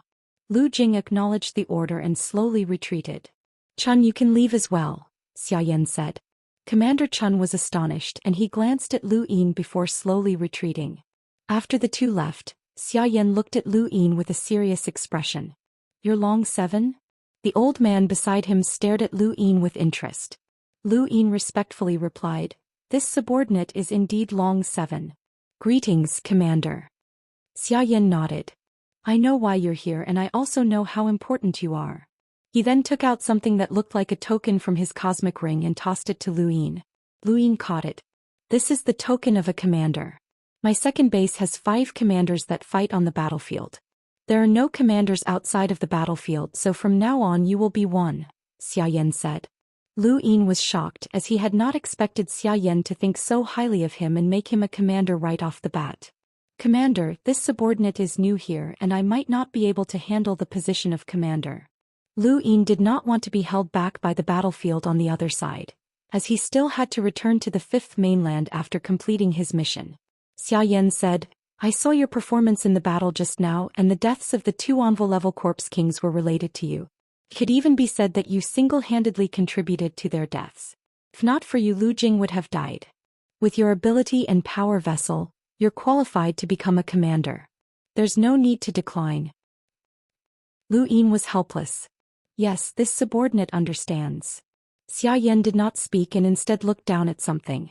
The old man beside him spoke up. Long 7, do you recognize me? Lu Yin respectfully replied. Long 7 greets the elder. The old man smiled. Elder? Looks like you've recognized me. Did Qingshan tell you? Lu Yin replied. The superintendent only mentioned your name, and this junior felt the aura of someone from the same clan from you. That's how I recognized you. The old man nodded. I've heard of you as well. Under the cloud ladder you're quite brave. Did you know that that thing was originally meant for me? You actually didn't respond when Long Quan contacted you. You're quite brave. Old Dragon, we'll talk about your family matters when we get back. This is the headquarters of the second base. And if you guys hadn't left without permission and caused the base to be unable to activate in time, this wouldn't have happened, Xianxia said. Old Dragon smiled as if he did not care. Xianxia looked at Lu Yin. You can leave now. Lu Jing will arrange for a team to clean up the terror ants later. You can reveal your identity or not. You can make your own arrangements. Lu Yin bowed. Yes, this subordinate will take his leave. He did not even look at Old Dragon as he slowly retreated. Chapter 1492. After Lu Yin left, Xianxia glared at Elder Long. This kid is decisive and has contributed greatly to the poor. He also has an important mission. You've gone too far. Elder Long replied, I'm just educating a junior. No one here is your junior. His name is Qi and he's the 6th master of my second base. Xianxia was displeased. Elder Long frowned and glared at Xianxia. There is no difference in status between us. You belong to the Xia family and I belong to the White Dragon tribe. You have no right to speak about my family's matters. This is the second base's headquarters. Xianxia shouted. Elder Long did not care. So what? Xianxia was furious, but there was nothing he could do. The infinite power source box array had 5 bases and the 4-way scales controlled them. The commander and the array core belonged to different families to prevent monopolization. However, there were also drawbacks to this arrangement, as it would be troublesome if the commander did not get along with the array core. Xianxia did not want to fall out with Elder Long over this matter, so he did not say anything else. Lu Yin's expression darkened as he left the headquarters. He could clearly sense Old Monster Long's dissatisfaction with him. If he was from this planet, then both Old Monster Long and Long Ku would have tried to mend their relationship. Unfortunately, he wasn't. So what if Elder Long was a half-step ancestor? With his status, as long as he did not do anything out of line, even a half-step ancestor could not do anything to him. He took a deep breath as it was time to find the best treasure. Every base had a place to exchange merit points, and Lu Yin finally found it after a while. The place to exchange merit points was not far from the headquarters, and it was a simple earthen house. The second base's camp was made of the same material, and while it looked simple, it was actually very sturdy. It had not been damaged much in the previous battle. Many people were exchanging merit points, and Lu Yin walked in and saw a cloud stone. Once activated, it would list the items that could be exchanged for and the required merit points. Power vessels, battle techniques, materials, star essence. There were many things that could be exchanged for. Lu Yin flipped through the list, but he still could not see the end. He saw all sorts of power vessels, defensive weapons, and a variety of battle techniques. There were at least 1,000 types. Although the back of the battlefield was a dangerous place, if one was lucky and stayed there for a long time, it was also a place to increase one's strength. There was no lack of resources here. There were high-temperature flames, planets, and even source box arrays.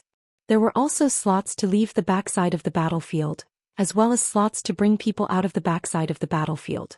Anything that one could think of could be found here. Lu Yin looked around and directly checked out the power vessels. A power vessel was not an ordinary external object, and its creation required the strength of others. Although Lu Yin had seen quite a few people with power vessels, they were either from the four-way scales, the Lu family, or the farmer family.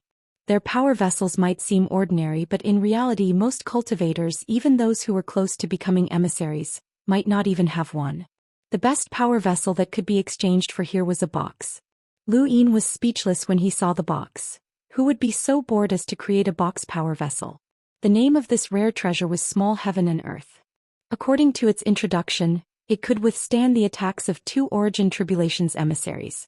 It was quite good, but it did not look good when used as it would cover one's body. However, its power was not weak. Lu Yin had his Dai's 3 Domain 3 Domain 3 Enhance, which allowed him to upgrade all his treasures to an abnormal level. Even the Universal Armor's defensive capabilities far surpassed this box. Xiaochen shook his head, feeling that it was a pity. He did not have any more unique treasures, so he had to find something else. The rare treasure is someone else's. Some foreign objects were not inferior to rare treasures, and some were even better. For example, the machine that had attacked Hui Kong in the Technocracy, his own universal armor, and the giant's right arm were all foreign objects and not rare treasures. There were far more external items than power vessels, so Lu Yin immediately found the one that required the most merit points. It was a very ordinary piece of clothing called the Cloud Lace Robe, and its description said that it was made from extremely rare materials.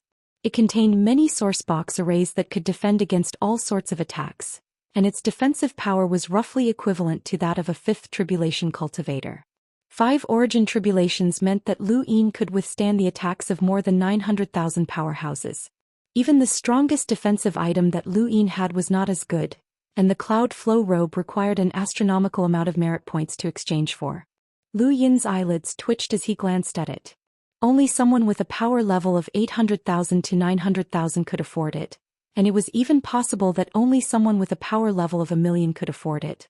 Such a powerhouse might not even need the Cloud Lattice Robe, and even if others wanted to, they wouldn't have that many points. As for exchanging it for the younger generation, the price was too high, so much so that until now no one had taken it away. Lu Yin pursed his lips. That's it. Right, how did I get it? He looked to the side. Next to him was a woman. Coincidentally, she was about to exchange for a rare treasure. She raised her hand and tapped on the description of the rare treasure.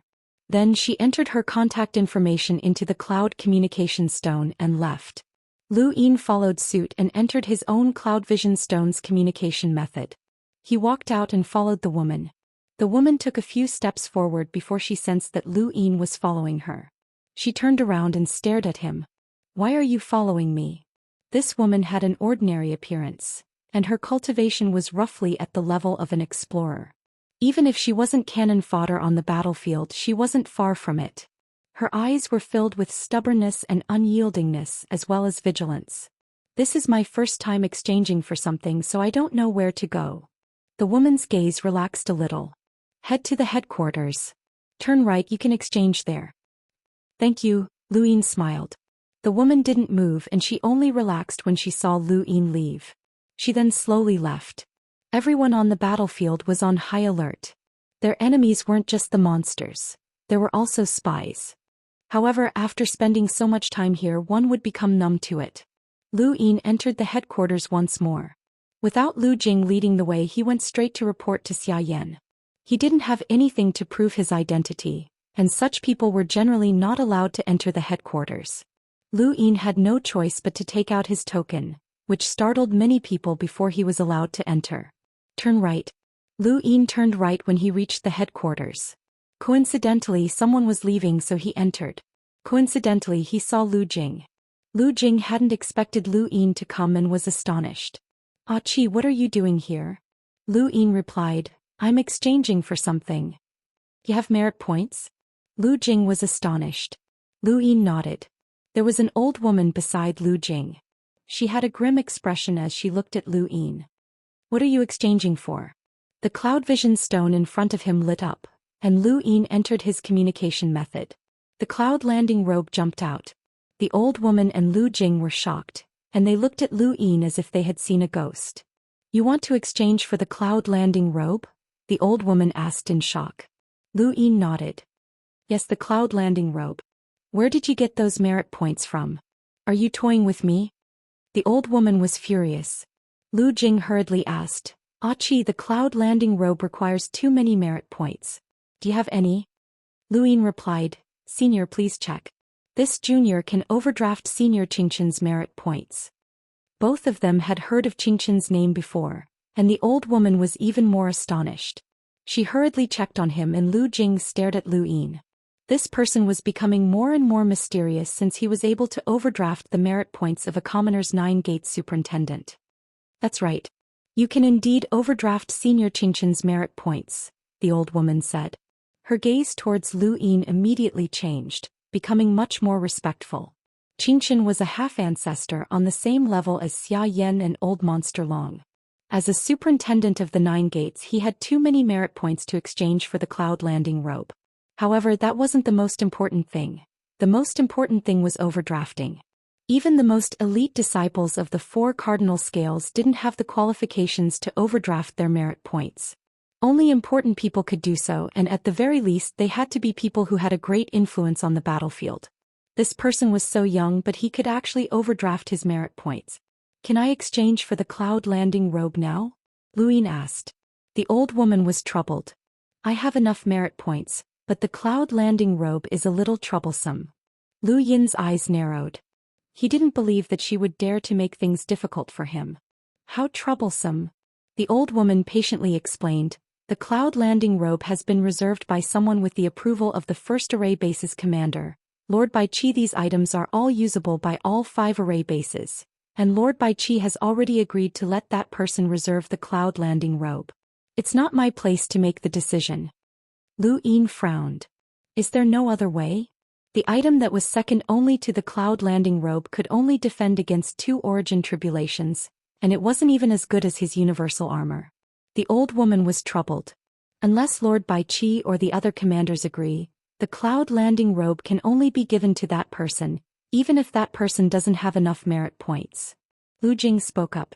"Merit points have always been prioritized when it comes to items exchanged. Since when can you reserve it? That's against the rules." The old woman was displeased. "It's not up to you to decide whether or not it's against the rules. In any case, unless the commander says so, I can't make the exchange." She looked at Lu Yin and gently said, "Little brother, don't make things difficult for me. Besides, even if I exchange it for you, I might not be able to get it back. All of the items are not with me." Lu Yin understood her difficulties. Nobody would dare to take out something that the commander had reserved. "Little brother, you should pick something else," the old woman said. Even she felt that it was a pity as the cloud landing robe was very precious. This person had already overdrafted Lord Qingchen's merit points at such a young age. Once he exchanged for it, he would have nothing to worry about on this battlefield.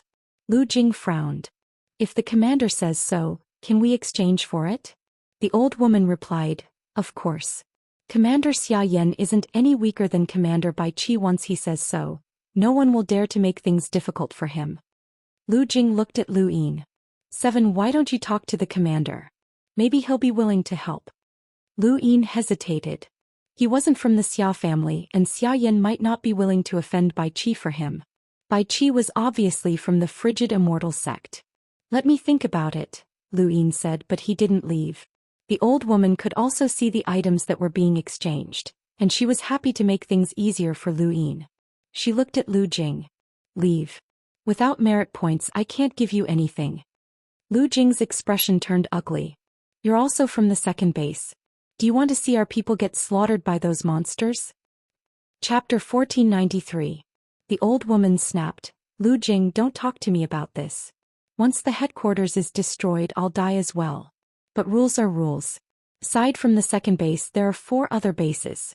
If the rules were broken for every base the resources would have been gone long ago. But right now the source box array is about to be repaired, and no one knows when the next attack will come. The battle beneath the array base has never stopped, and those monsters will definitely do everything they can to destroy the array base, especially now that the source box array is damaged. The commander said that the giant corpse king might be used to deal with the source box array, Lu Jing said anxiously. The old woman grew impatient. Say no more. I won't break the rules. Lu Yin looked up. Isn't Commander Bai Qi breaking the rules by ordering the Cloud Lich garments in advance?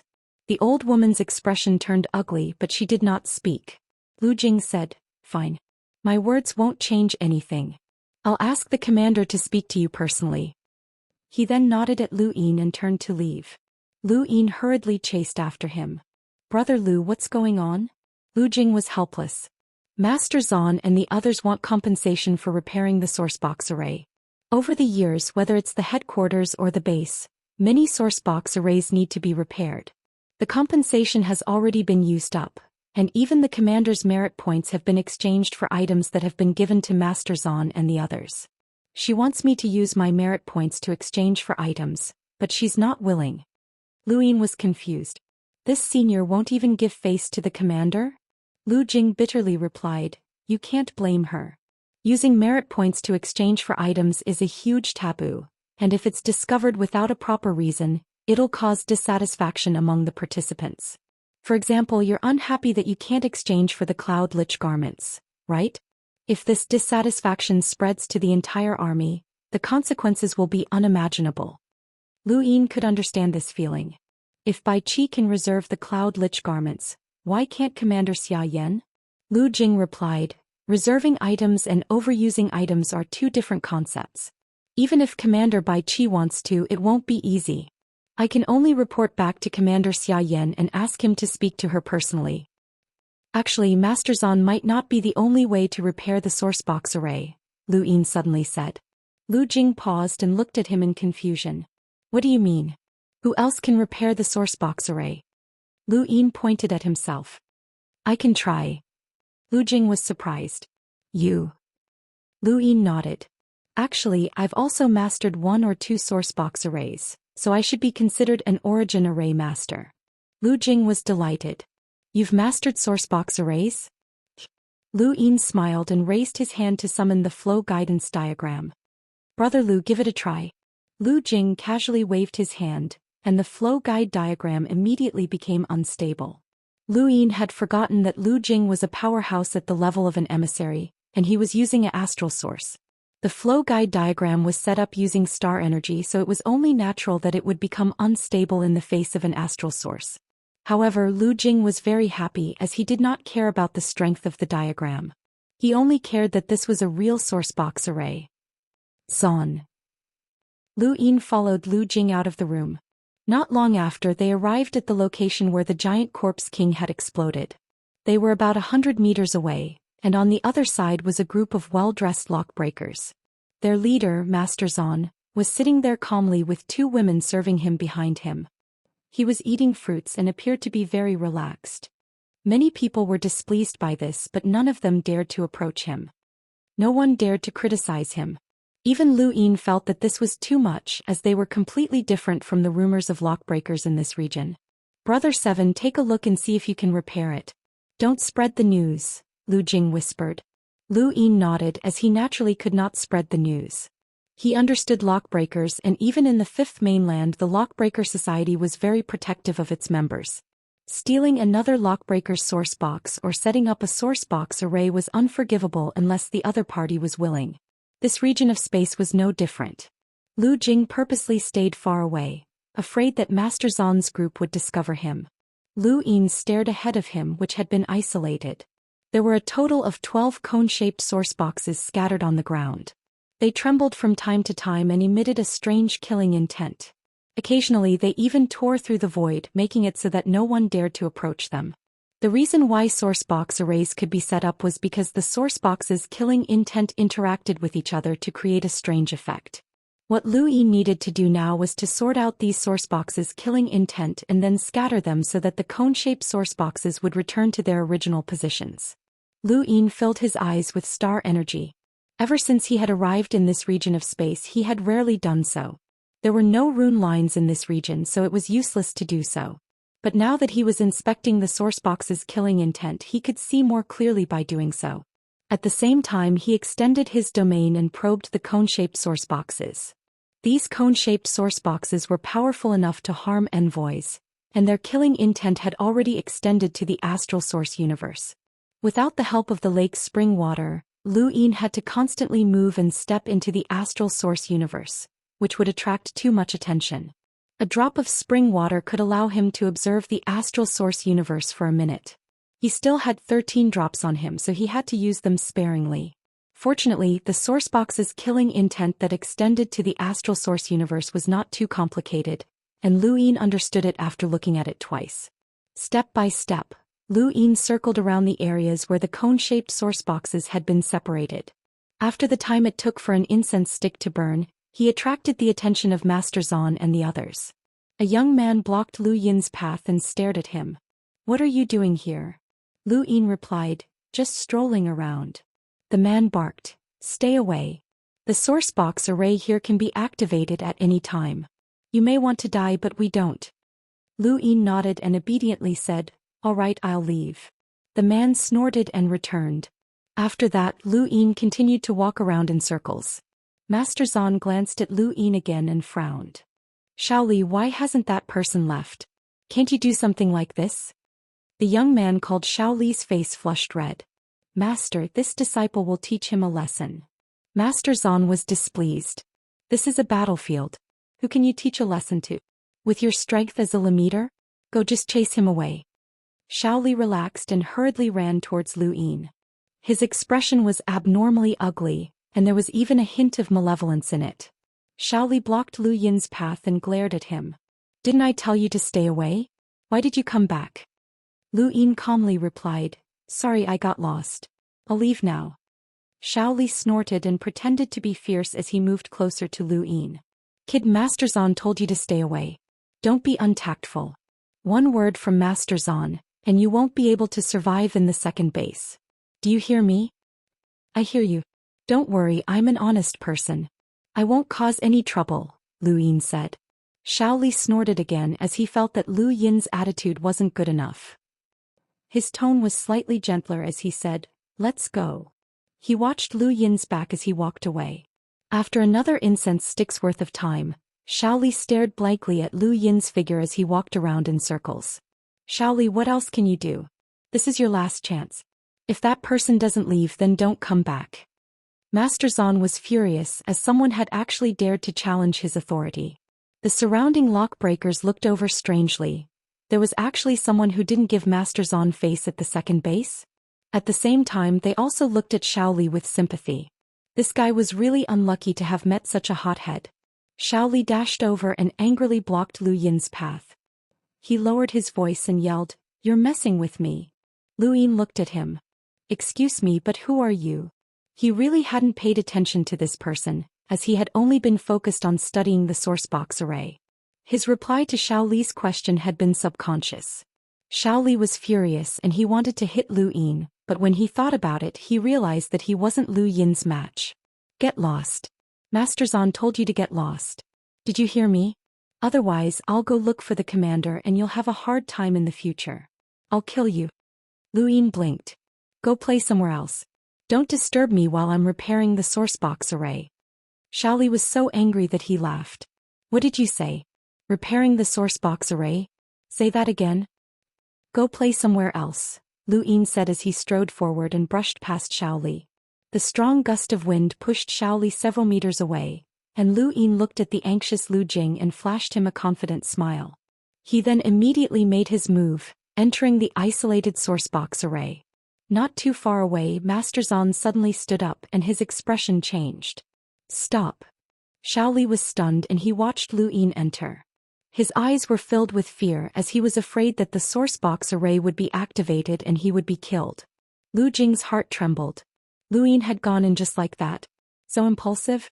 He had thought that Lu Yin would discuss this with him and then meet with the commander to encourage each other. Finally, he might even greet Master Zhan. What was going on? Had he just gone in? Lu Yin didn't care about these twists and turns, as he was confident that he could repair the sourcebox array.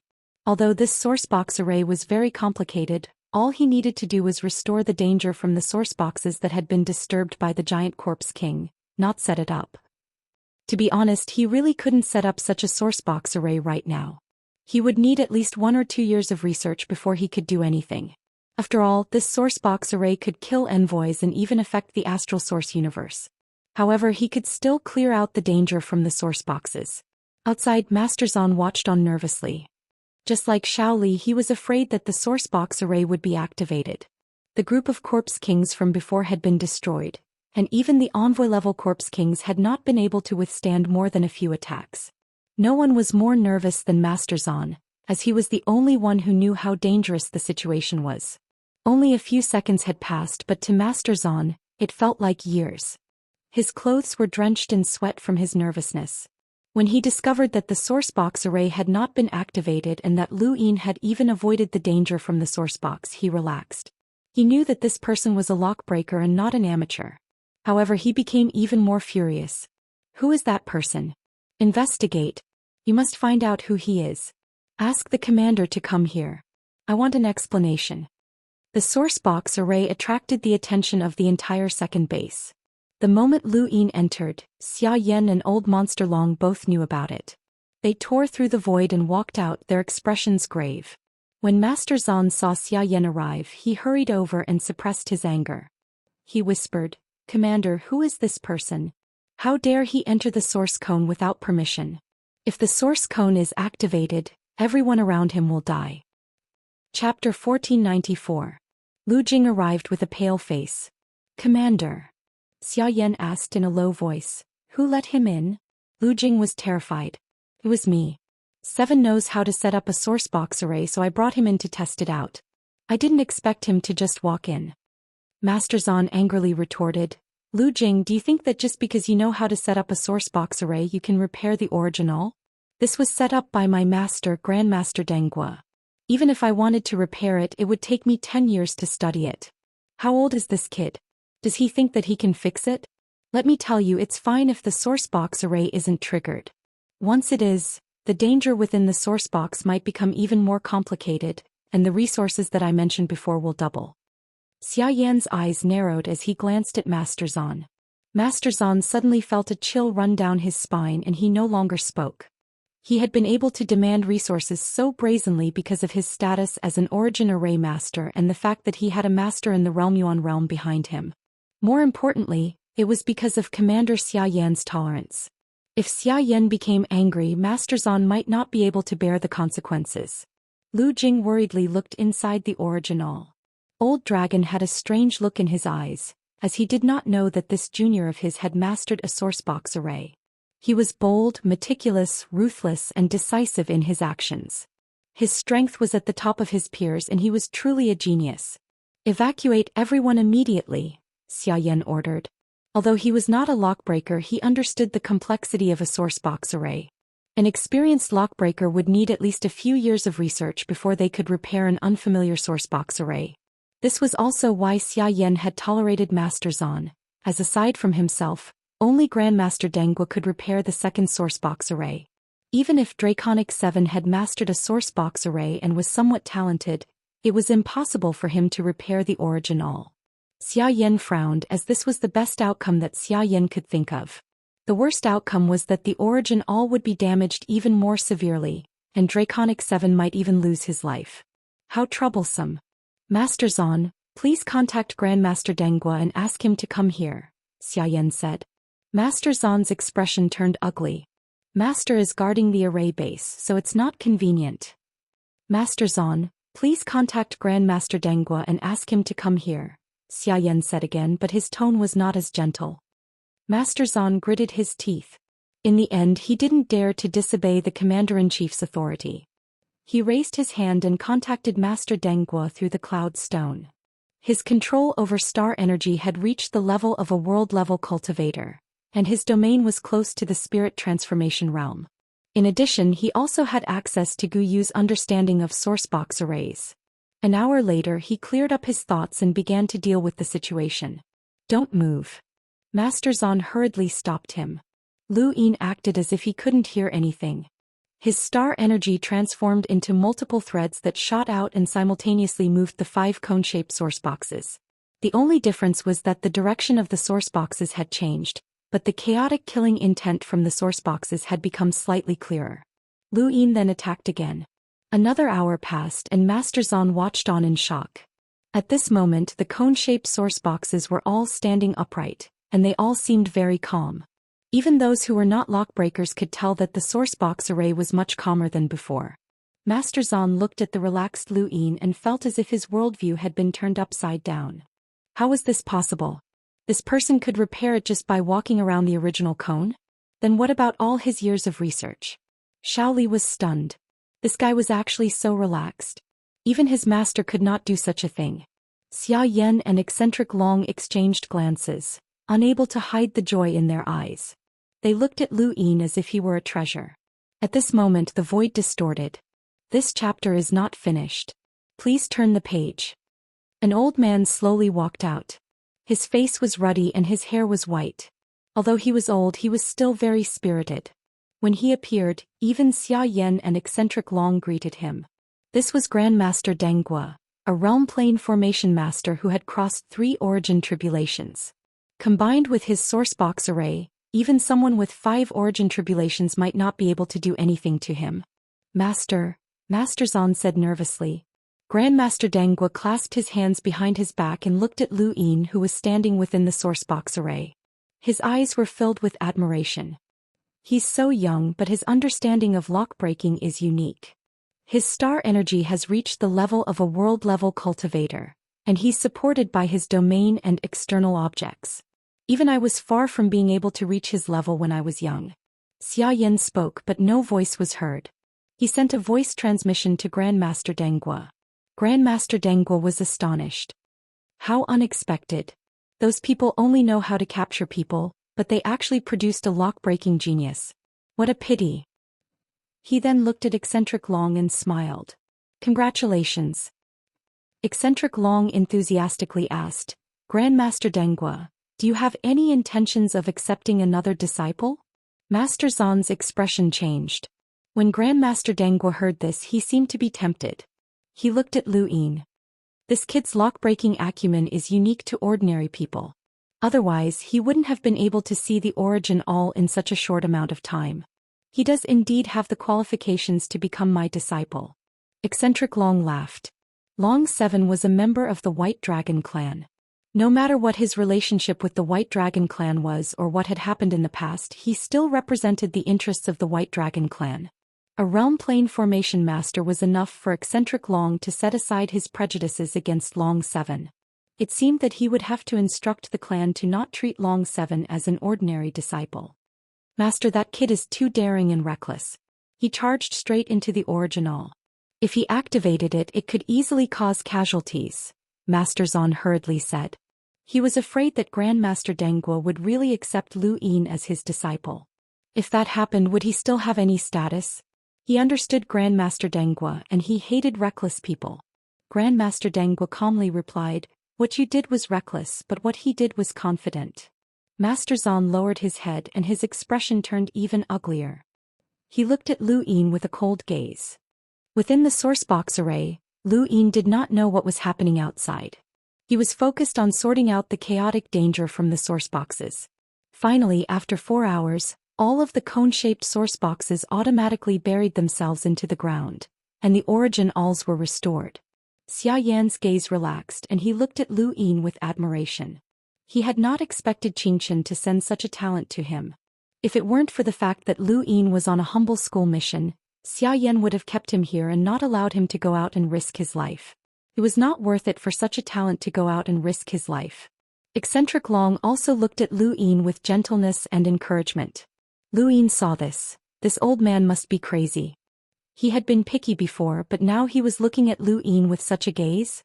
Lu Jing was the happiest, as Brother Achi had lived up to everyone's expectations and had actually managed to repair a recovery all.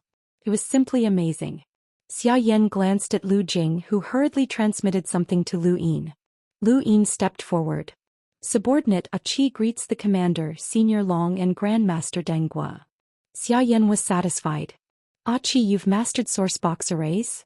Lu Yin replied, yes. This subordinate saw that the origin all was damaged and I recklessly tried to repair it. Please punish me, Commander. You repaired the origin all, so what's there to punish?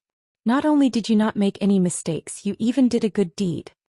Xia Yan was delighted. Eccentric Long laughed. Achi, have you heard of Grandmaster Denghua? Of course not, Lu Yin thought to himself. This chapter is not finished. Please turn the page. However, he did not dare to say it out loud. Instead, he spoke with reverence and a hint of longing. I've heard of him. Grandmaster Denghua is the most respected lockbreaker senior, and he's a mountain that we juniors look up to. He's our goal. Anyone who could be called a grandmaster and even stand in front of Grandmaster Zhan was definitely a lockbreaker, and not an ordinary one at that. Grandmaster Denghua was delighted to hear this and he praised, You're called Achi? Lu Yin hurriedly bowed. Yes. Grandmaster Denghua nodded. How many sourcebox arrays have you mastered? 2, Lu Yin replied. He had only revealed the flow channeling diagram at the sword steel, but he had also revealed the greater teleportation array during the battle. As for the origin opening array, he had not revealed it yet, so there was no need to reveal it. Grandmaster Zhan was shocked. Lu Yin had mastered 2 sourcebox arrays? Grandmaster Denghua was astonished. Can you show it to me? Lu Yin nodded and raised his hand to reveal the flow channeling diagram. Grandmaster Denghua took a look and exclaimed, Ingenious. Using the danger of the source boxes to form a flow channeling force that dissolves the enemy's attack. This source box array isn't complicated, but it's hard to imagine. It's extremely useful in battle. Lu Yin then used the greater teleportation array. Grandmaster Denghua was shocked. It's this source box array? Where did you learn it? Both of my source box arrays came from the sword steel, Lu Yin said. He was a bit nervous as this Grandmaster Denghua actually recognized the greater teleportation array. Grandmaster Denghua muttered, You even have one from the sword steel? Your source box array might have come from the sword steel as well. He then looked at Lu Yin. 7, do you have a master in lock breaking? Lu Yin shook his head. He really did not have one, nor did he want one. There was no need for one. If he really wanted to find a lock-breaking master, Heavenly Master Xianxia would be the most suitable. Unfortunately, Heavenly Master Xianxia only accepted disciples from Eternal Sky Island, which was not limited to lock-breaking. Lu Yin also had Mr. Mu, so he could not become a disciple of Eternal Sky Island. Grandmaster Denghua smiled. Since that's the case, are you willing to learn from me? Of course, you can't become my disciple directly as I still need to test your nature. If you're suitable, I'll accept you as my disciple. What do you think? Old Monster Long was delighted. He had succeeded. Lu Yin did not care about this Grandmaster Denghua at all. If he wanted to test him, then so be it. He put on a sincere expression and said, This junior will work hard and become Grandmaster's disciple as soon as possible. Grandmaster Denghua was satisfied, but Grandmaster Zhan's face paled as he gritted his teeth. Not long after that, Grandmaster Denghua left with Grandmaster Zhan. Old Monster Long encouraged Lu Yin and his tone became much friendlier. He also expressed that he no longer minded what had happened beneath the ladder. Lu Yin could only pretend to be grateful. One by one they left. Xia Yan was about to leave as well, but before he left he instructed Lu Yin to find a better item to protect himself. Lu Yin hurriedly said, Commander, I have something that I need your help with. Xianxia was relaxed. What is it? Feel free to tell me. He was very happy that he had not been exploited by Grandmaster Zhan, which meant that he had repaired the source box array for free. Of course, Lu Yin would still receive some contribution points. Lu Yin said, I want to exchange for the cloud landing robe, but it has already been reserved by Commander Bai Qi. I would like to ask for your help. Xianxia frowned. Reserved? Bai Qi wants to prepare something for his family again. Come with me. He then led Lu Yin to the basement of the headquarters to find the old woman. End of chapter. Chapter 1495. Greetings, Commander. The old woman hurriedly bowed when she saw Xianxia. Xianxia said, Give him the cloud robe. She didn't hesitate. Yes, Commander. Lu Yin relaxed. They were both commanders, and as long as it didn't go against their principles, Bai Qi and Xianxia were on the same level. If Bai Qi could order these people to keep the cloud robe, then Xianxia could order them to take it away as long as they had enough merit points. After the exchange, the old woman respectfully said, Commander, the cloud robe has been exchanged and is on its way here. It should arrive in at most a day. Xianxia grunted and looked at Lu Yin. Just wait for a day. I'll have Lu Jing delay the split for a day as well. Thank you, Commander. Lu Yin was grateful. Xianxia smiled. I should be the one thanking you. Without you, Master Zhan and the others would be too arrogant and think that there are no capable people without them. This was a conflict between the lockbreakers and the headquarters, so Lu Yin couldn't speak about it. Master Denggua is a realm force array master, and even in the lockbreaker headquarters he's a very powerful one. He's second only to the array heavenly master. If you can become his disciple, then you'll have a lot of authority in your clan. After all, powerful lockbreakers are very rare, especially in the White Dragon clan. This region of space is also lacking in lockbreakers, Xianxia said casually as he led Lu Yin away from the old woman. Lu Yin looked at Xianxia's departing figure and was truly grateful that the commander hadn't treated him differently just because he was from the White Dragon tribe. The 4 cardinal scales weren't that friendly, and Lu Yin could sense that Xianxia cared more about the second formation base. There was no lack of people on the battlefield who were staunch about their clan's interests, and such people usually only appeared on the battlefield. No matter how arrogant Master Zhan and the other lockbreakers were, they were still guarding the back of the battlefield. Lu Yin respected this, so he didn't have any ill feelings towards Master Zhan. Now all he had to do was wait for the cloud robe to arrive. Lu Yin looked outside with some anticipation.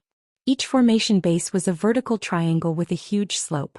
If the Corpse Kings wanted to attack the starry sky of trees, they would have to tear through the void and attack the headquarters, or they would have to climb up the slope. The slope was like an inverted piece of land, and the inside of this land was the center of the formation base. It could unleash endless attacks and slaughter the Corpse Kings. It was precisely because of the existence of the array base and this unique geographical feature that those monsters were unable to attack the starry sky tree for so many years. A few Corpse Kings were climbing on the slope of the first formation base. Above their heads was the endless slope of land. Suddenly, a giant cogwheel descended from the sloping land and tore apart a Corpse King. This Corpse King had the power level of a hunter, and the other Corpse Kings were the same. They were all torn apart by the cogwheel that came after them, a scene that was all too common. The formation base could release countless cogwheels of varying sizes. The small ones could tear apart cruisers and hunter Corpse Kings, while the large ones could tear apart enlighters and envoys. After tearing apart a few Corpse Kings, a pair of eyes opened not too far away from the inverted cliff. The gaze was calm, but if one looked closely, they would be able to see traces of cruelty and excitement. It's almost done. I just need to kill one more envoy-level Corpse King, and then I'll have enough to exchange for the cloud robe. As long as I can obtain the cloud robe, my chances of survival on this battlefield will increase by more than 10 times. If my luck isn't bad, I'll definitely be able to complete his trial and truly inherit that clan's battle techniques. I'll be able to shake off my past identity and rise from the frigid immortal sect to become famous throughout the universe. Soon. A few hours passed by quickly. Occasionally people would pass by and occasionally Corpse Kings would appear. They were quickly torn apart by the cogwheels and there was no room for Baizhen to act. Suddenly he opened his eyes. In the distance, a pair of scarlet eyes opened at the same time and rapidly approached him. The cogwheels appeared and viciously slammed into the approaching Corpse King, but they were shattered by the approaching corpse king. Bai Zhen's eyes lit up. An envoy-level expert. He leapt out and raised his hand. It was Xian Fanyao from the frigid Immortal sect. However, it was different from Xian Fanyao from the frigid Immortal sect. Bai Zhen's palm contained an indescribable power that caused the surrounding space to wither. A spatial crack appeared along the palm print and suddenly expanded. The corpse king roared and waved its hand. Its claws were pitch black and it was obvious that they were poisonous. With a bang, the void was torn apart. Bai Zhen and the corpse king retreated at the same time. The corpse king's arm had been broken and twisted unnaturally, while black spots appeared on Bai Zhen's palm. He snorted coldly and stretched out one hand with his palm facing down. Above his head, a vortex appeared on the sloping land and then expanded. In front of him, the corpse king rushed out again. Its twisted arm had recovered, and the center of the vortex on the sloping land slowly converged into a gray needle-like object. It then shot out and pierced Bai Zhen's palm. The moment it came out of his palm, the poison on Bai Zhen's palm was drawn out and shot into the void. Bai Zhen waved his hand, and another needle appeared and shot towards the corpse king. The corpse king's eyes flickered and it tried to press down on the needle, but it was useless. The needle pierced through its forehead, and at that moment, a giant gear appeared above its head and crushed half of its body. Bai Zhen attacked at the same time and smashed the corpse king's head. He raised his head and panted heavily. He had succeeded. The corpse king had been killed, and he had accumulated enough merit points to exchange for the cloud lattice robe. He looked up at the vortex on the land and was thankful that he had tried so hard to learn this battle technique. If it weren't for it, he wouldn't have been able to survive until now. It was time to go back. He looked back and saw a group of corpse kings crawling towards him. He wasn't interested in fighting at all. All he wanted was to survive this battlefield and pass that person's test. As for the racial war, he didn't care. As he thought about it, he approached the vortex and slowly merged into it. There was a teleportation device that led directly to the headquarters. Only humans could enter, and it was like a millstone to the corpse kings. In the headquarters of the first base, Bai Zhen was furious. What did you say? The cloud lattice robe is gone? Where did it go? In front of him was a rather young woman. She was afraid. It was exchanged for. Who? The commander said that it was prepared for me. Who could have exchanged for it? Bai Zhen roared. The woman replied, yes, it was the second base's commander, Lord Xian. He used his merit points to exchange for the cloud lattice robe. Bai Zhen gritted his teeth and the veins on his forehead bulged. He had fought for the cloud lattice robe for so long, and he had even made a promise to Bai Qi, but in the end he hadn't received it. It was just yesterday, the woman muttered. Her words completely enraged Bai Zhen, and he immediately went to find Commander Bai Qi. Bai Qi was from the frigid Immortal sect and was the commander of the first base. Compared to Xiaoyan, he was more quick-witted but also more gloomy. Xiaoyan exchanged for the cloud lattice robe? Impossible, he doesn't have that many merit points. Those lock breakers must have used him up. Don't worry, I'll check. Bai Zhen respectfully waited across from him. Not long after, Bai Qi put down the cloud lattice stone and fell into deep thought. Bai Zhen couldn't help but say, Sir. Bai Qi looked at him. The cloud lattice robe was exchanged for by Draconic 7. Draconic 7? A member of the White Dragon tribe? Bai Zhen frowned. Bai Qi explained, not only is he a member of the White Dragon tribe, but he's also the sect master of the humble middle realm. Yesterday he was favored by Master Denggua and will become his future disciple. He helped Xiaoyan repair the second base's source box, the origin cone. Only then did Xiaoyan ask for the cloud lattice robe. This person's status is special, and if I hadn't asked him, even the commander wouldn't have been able to get anything out of him. Bai Zhen solemnly said, even if he repaired the origin cone and is still the sect master of the humble middle realm, he shouldn't have enough merit points to exchange for the cloud lattice robe. More than half of my merit points came from that year. Bai Qi raised a hand to stop Bai Zhen from continuing. He sternly said, don't mention what happened back then. Zebu. Have you forgotten? Bai Zhen's expression changed slightly. Yes, I know. Bai Qi said, Draconic 7's merit points came from Qingshan and he overspent them. This person's status is very special, and he's favored by the governor of the humble middle realm. Given Bai Qi's status, explaining all of this to Bai Zhen was already very patient. Bai Jin wasn't satisfied. Sir, you promised me. I've been fighting on the battlefield all these years for this cloud lattice robe. Bai Qi sternly asked, what's the biggest obstacle before you can complete that person's trial? Bai Jin gritted his teeth. I have to survive on this sloping continent for 20 years. How much longer? Bai Qi asked. Bai Jin replied, 11 years. Bai Qi sighed. Surviving for 9 years is pretty good. Even I can't guarantee that I can survive for 9 years on this sloping continent. There are quite a few experts among those monsters. The more he said this, the more Bai Jin's heart ached. How was he supposed to survive 11 years? He had been hiding like a mouse for the past 9 years, afraid that he would attract the attention of the powerful corpse kings. At the same time, he had to accumulate merit points. He believed that no one had lived a more difficult life than him. Sir, can I contact Draconic 7? I want to talk to him, Bai Jin said in a low voice. Bai Qi shook his head. You know the relationship between the frigid immortal sect and the White Dragon clan.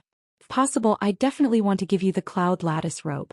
However, Draconic 7 is favored by the governor of the humble middle realm, and Xia Yan and Monster Long are both keeping an eye on him.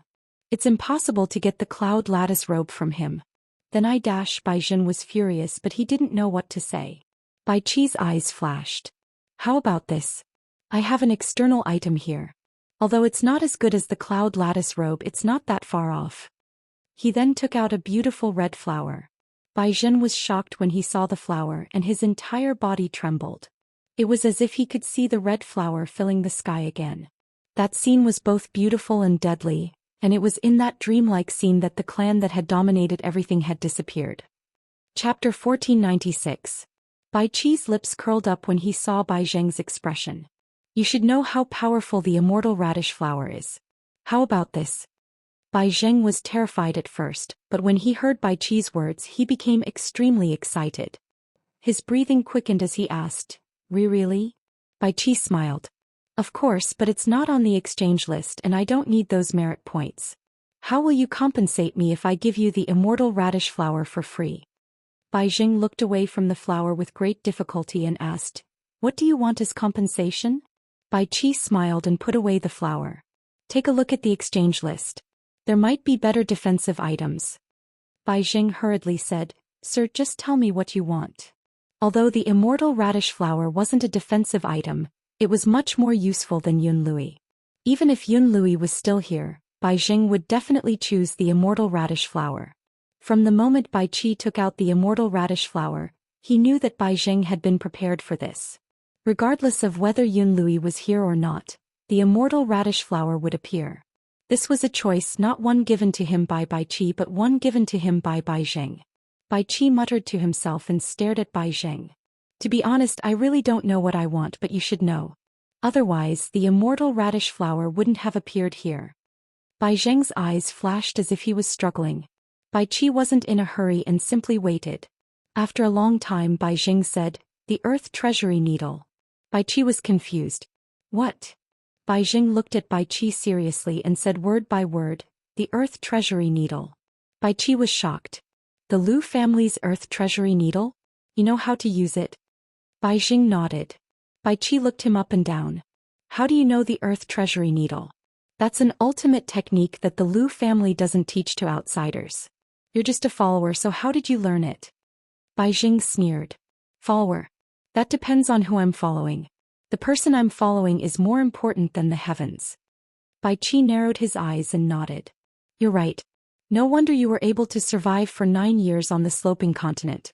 With the Xidagarba needles, let alone 9 years, you might even be able to survive for 20 years. No wonder that person gave you a 20-year trial. Bai Zheng shook his head. He didn't know that I could use the Earth Treasury needles.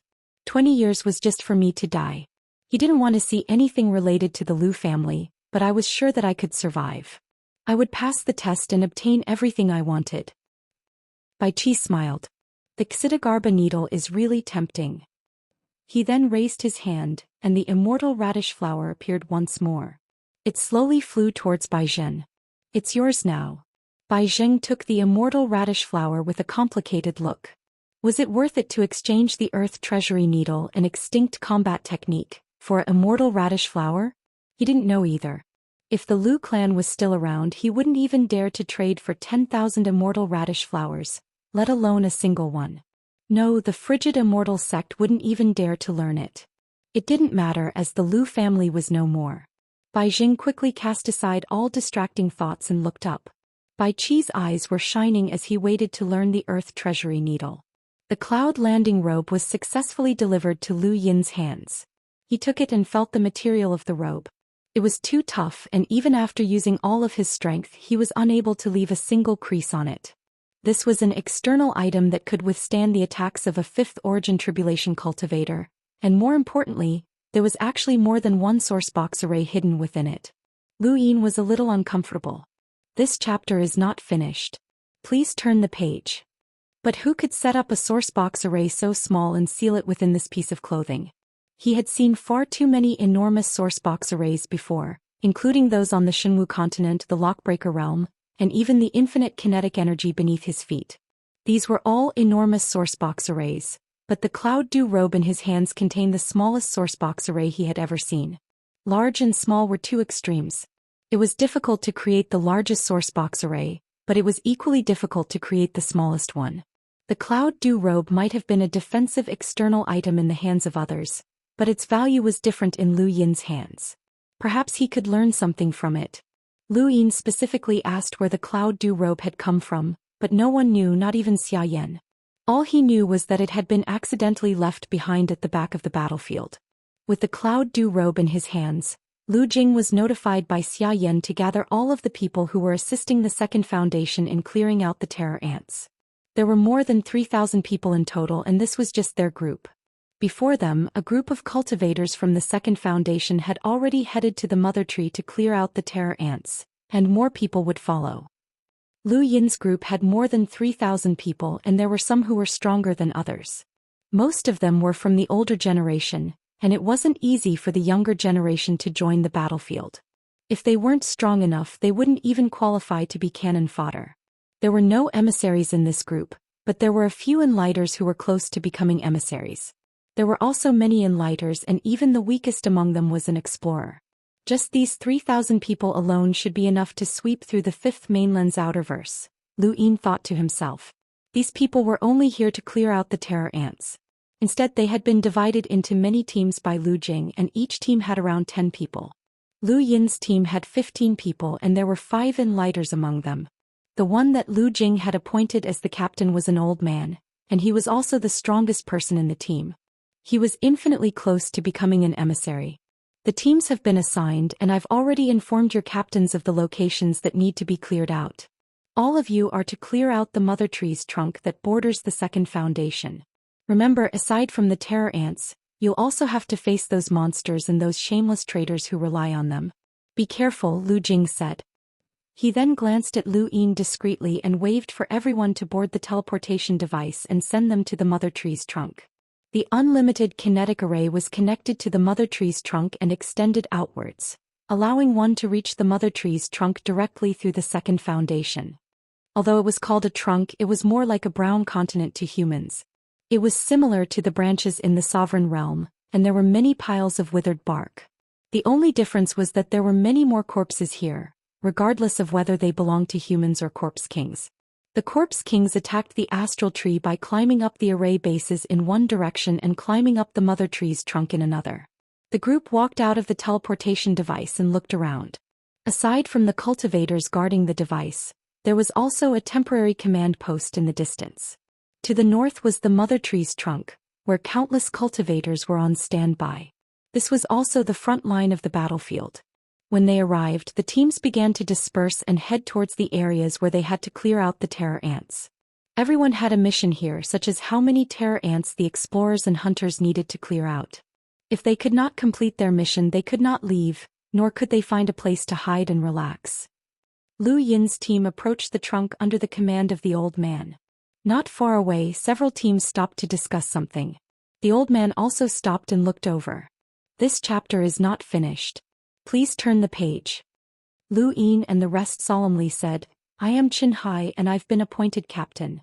Although this is an order from the headquarters, I still want to ask if anyone has any objections. Lu Yin and the rest remained silent. The old man was satisfied. Since no one has any objections, I'll carry out my duties as captain. I've been to this battlefield once before. Everyone was shocked, and one of the middle-aged women asked, Senior, you've been to this battlefield before? Xianxia nodded. That's right. I came here once when I just broke through to the Enlighter realm. I fought on this battlefield for many years and I was lucky enough to return alive. I left my name on the battlefield and that's how I was recruited. Most of you were recruited because of your cultivation, or there might be other reasons, but I don't care. In any case, I want to warn you all that you must listen to me. I'll try my best to bring you out alive, and if anyone disobeys or acts on their own, I won't be merciful. The battlefield is too large and accidental deaths are not rare. Everyone fell silent. The middle-aged woman respectfully replied, We'll listen to Senior.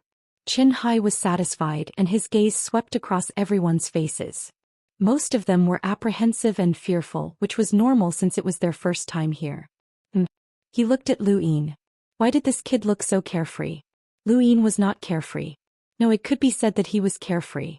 He had many treasures on him, especially the cloud ditch robe, which gave him a sense of security that made him different from the others. Xianxia frowned and looked at Lu Yin deeply. He was most worried about encountering someone who didn't know the immensity of heaven and earth on the battlefield, someone who acted recklessly just because they had a bit of cultivation. This kid had broken through to the Enlighter realm at such a young age, which meant that his innate talent was extremely high. He had to be a genius in the astral trees, and such people were the hardest to command. Xianxia looked at the middle-aged woman and told her to keep an eye on Lu Yin. The middle-aged woman glanced at Lu Yin, and just like the old man, she was dissatisfied. Lu Yin was like a lighthouse in this group and he was too carefree. Lu Yin was thinking about how to find a spy, but was there one in this group? He didn't know, but he wouldn't stay in this group forever. Once he was sure that there were no spies, he would leave. He saw Xianxia's gaze, but he didn't care. Under Xianxia's lead, the group arrived at the border between the base and the tree trunk. They looked down, but they couldn't see the bottom. If they jumped down from here, they might be able to reach the place known as the New Continent. The New Continent was the main battlefield, and it was also where countless corpse kings had appeared. The corpse kings would climb up from the New Continent towards the mother tree's trunk and the base. That was the place that the humans wanted to conquer the most. Conquering the New Continent would mean driving out all the monsters, which was why it had been named the New Continent. Let's go. Remember, listen to my orders, Xianxia barked, giving Lu Yin a warning glare. Lu Yin remained calm and restrained his carefree attitude. He jumped down with the rest of the group and officially entered the tree trunk. This was a new world. Above their heads was a boundless brown land, and below their feet was a similarly boundless brown land. This was the mother tree's trunk. It had already been half a month since they arrived here. In this half a month, Xianxia had led a group of people to walk around the tree trunks and clear out millions of terror ants. This was only a small number. No one knew how many terror ants the monsters had placed on the tree trunks. Fortunately, they hadn't run into any corpse kings. End of chapter.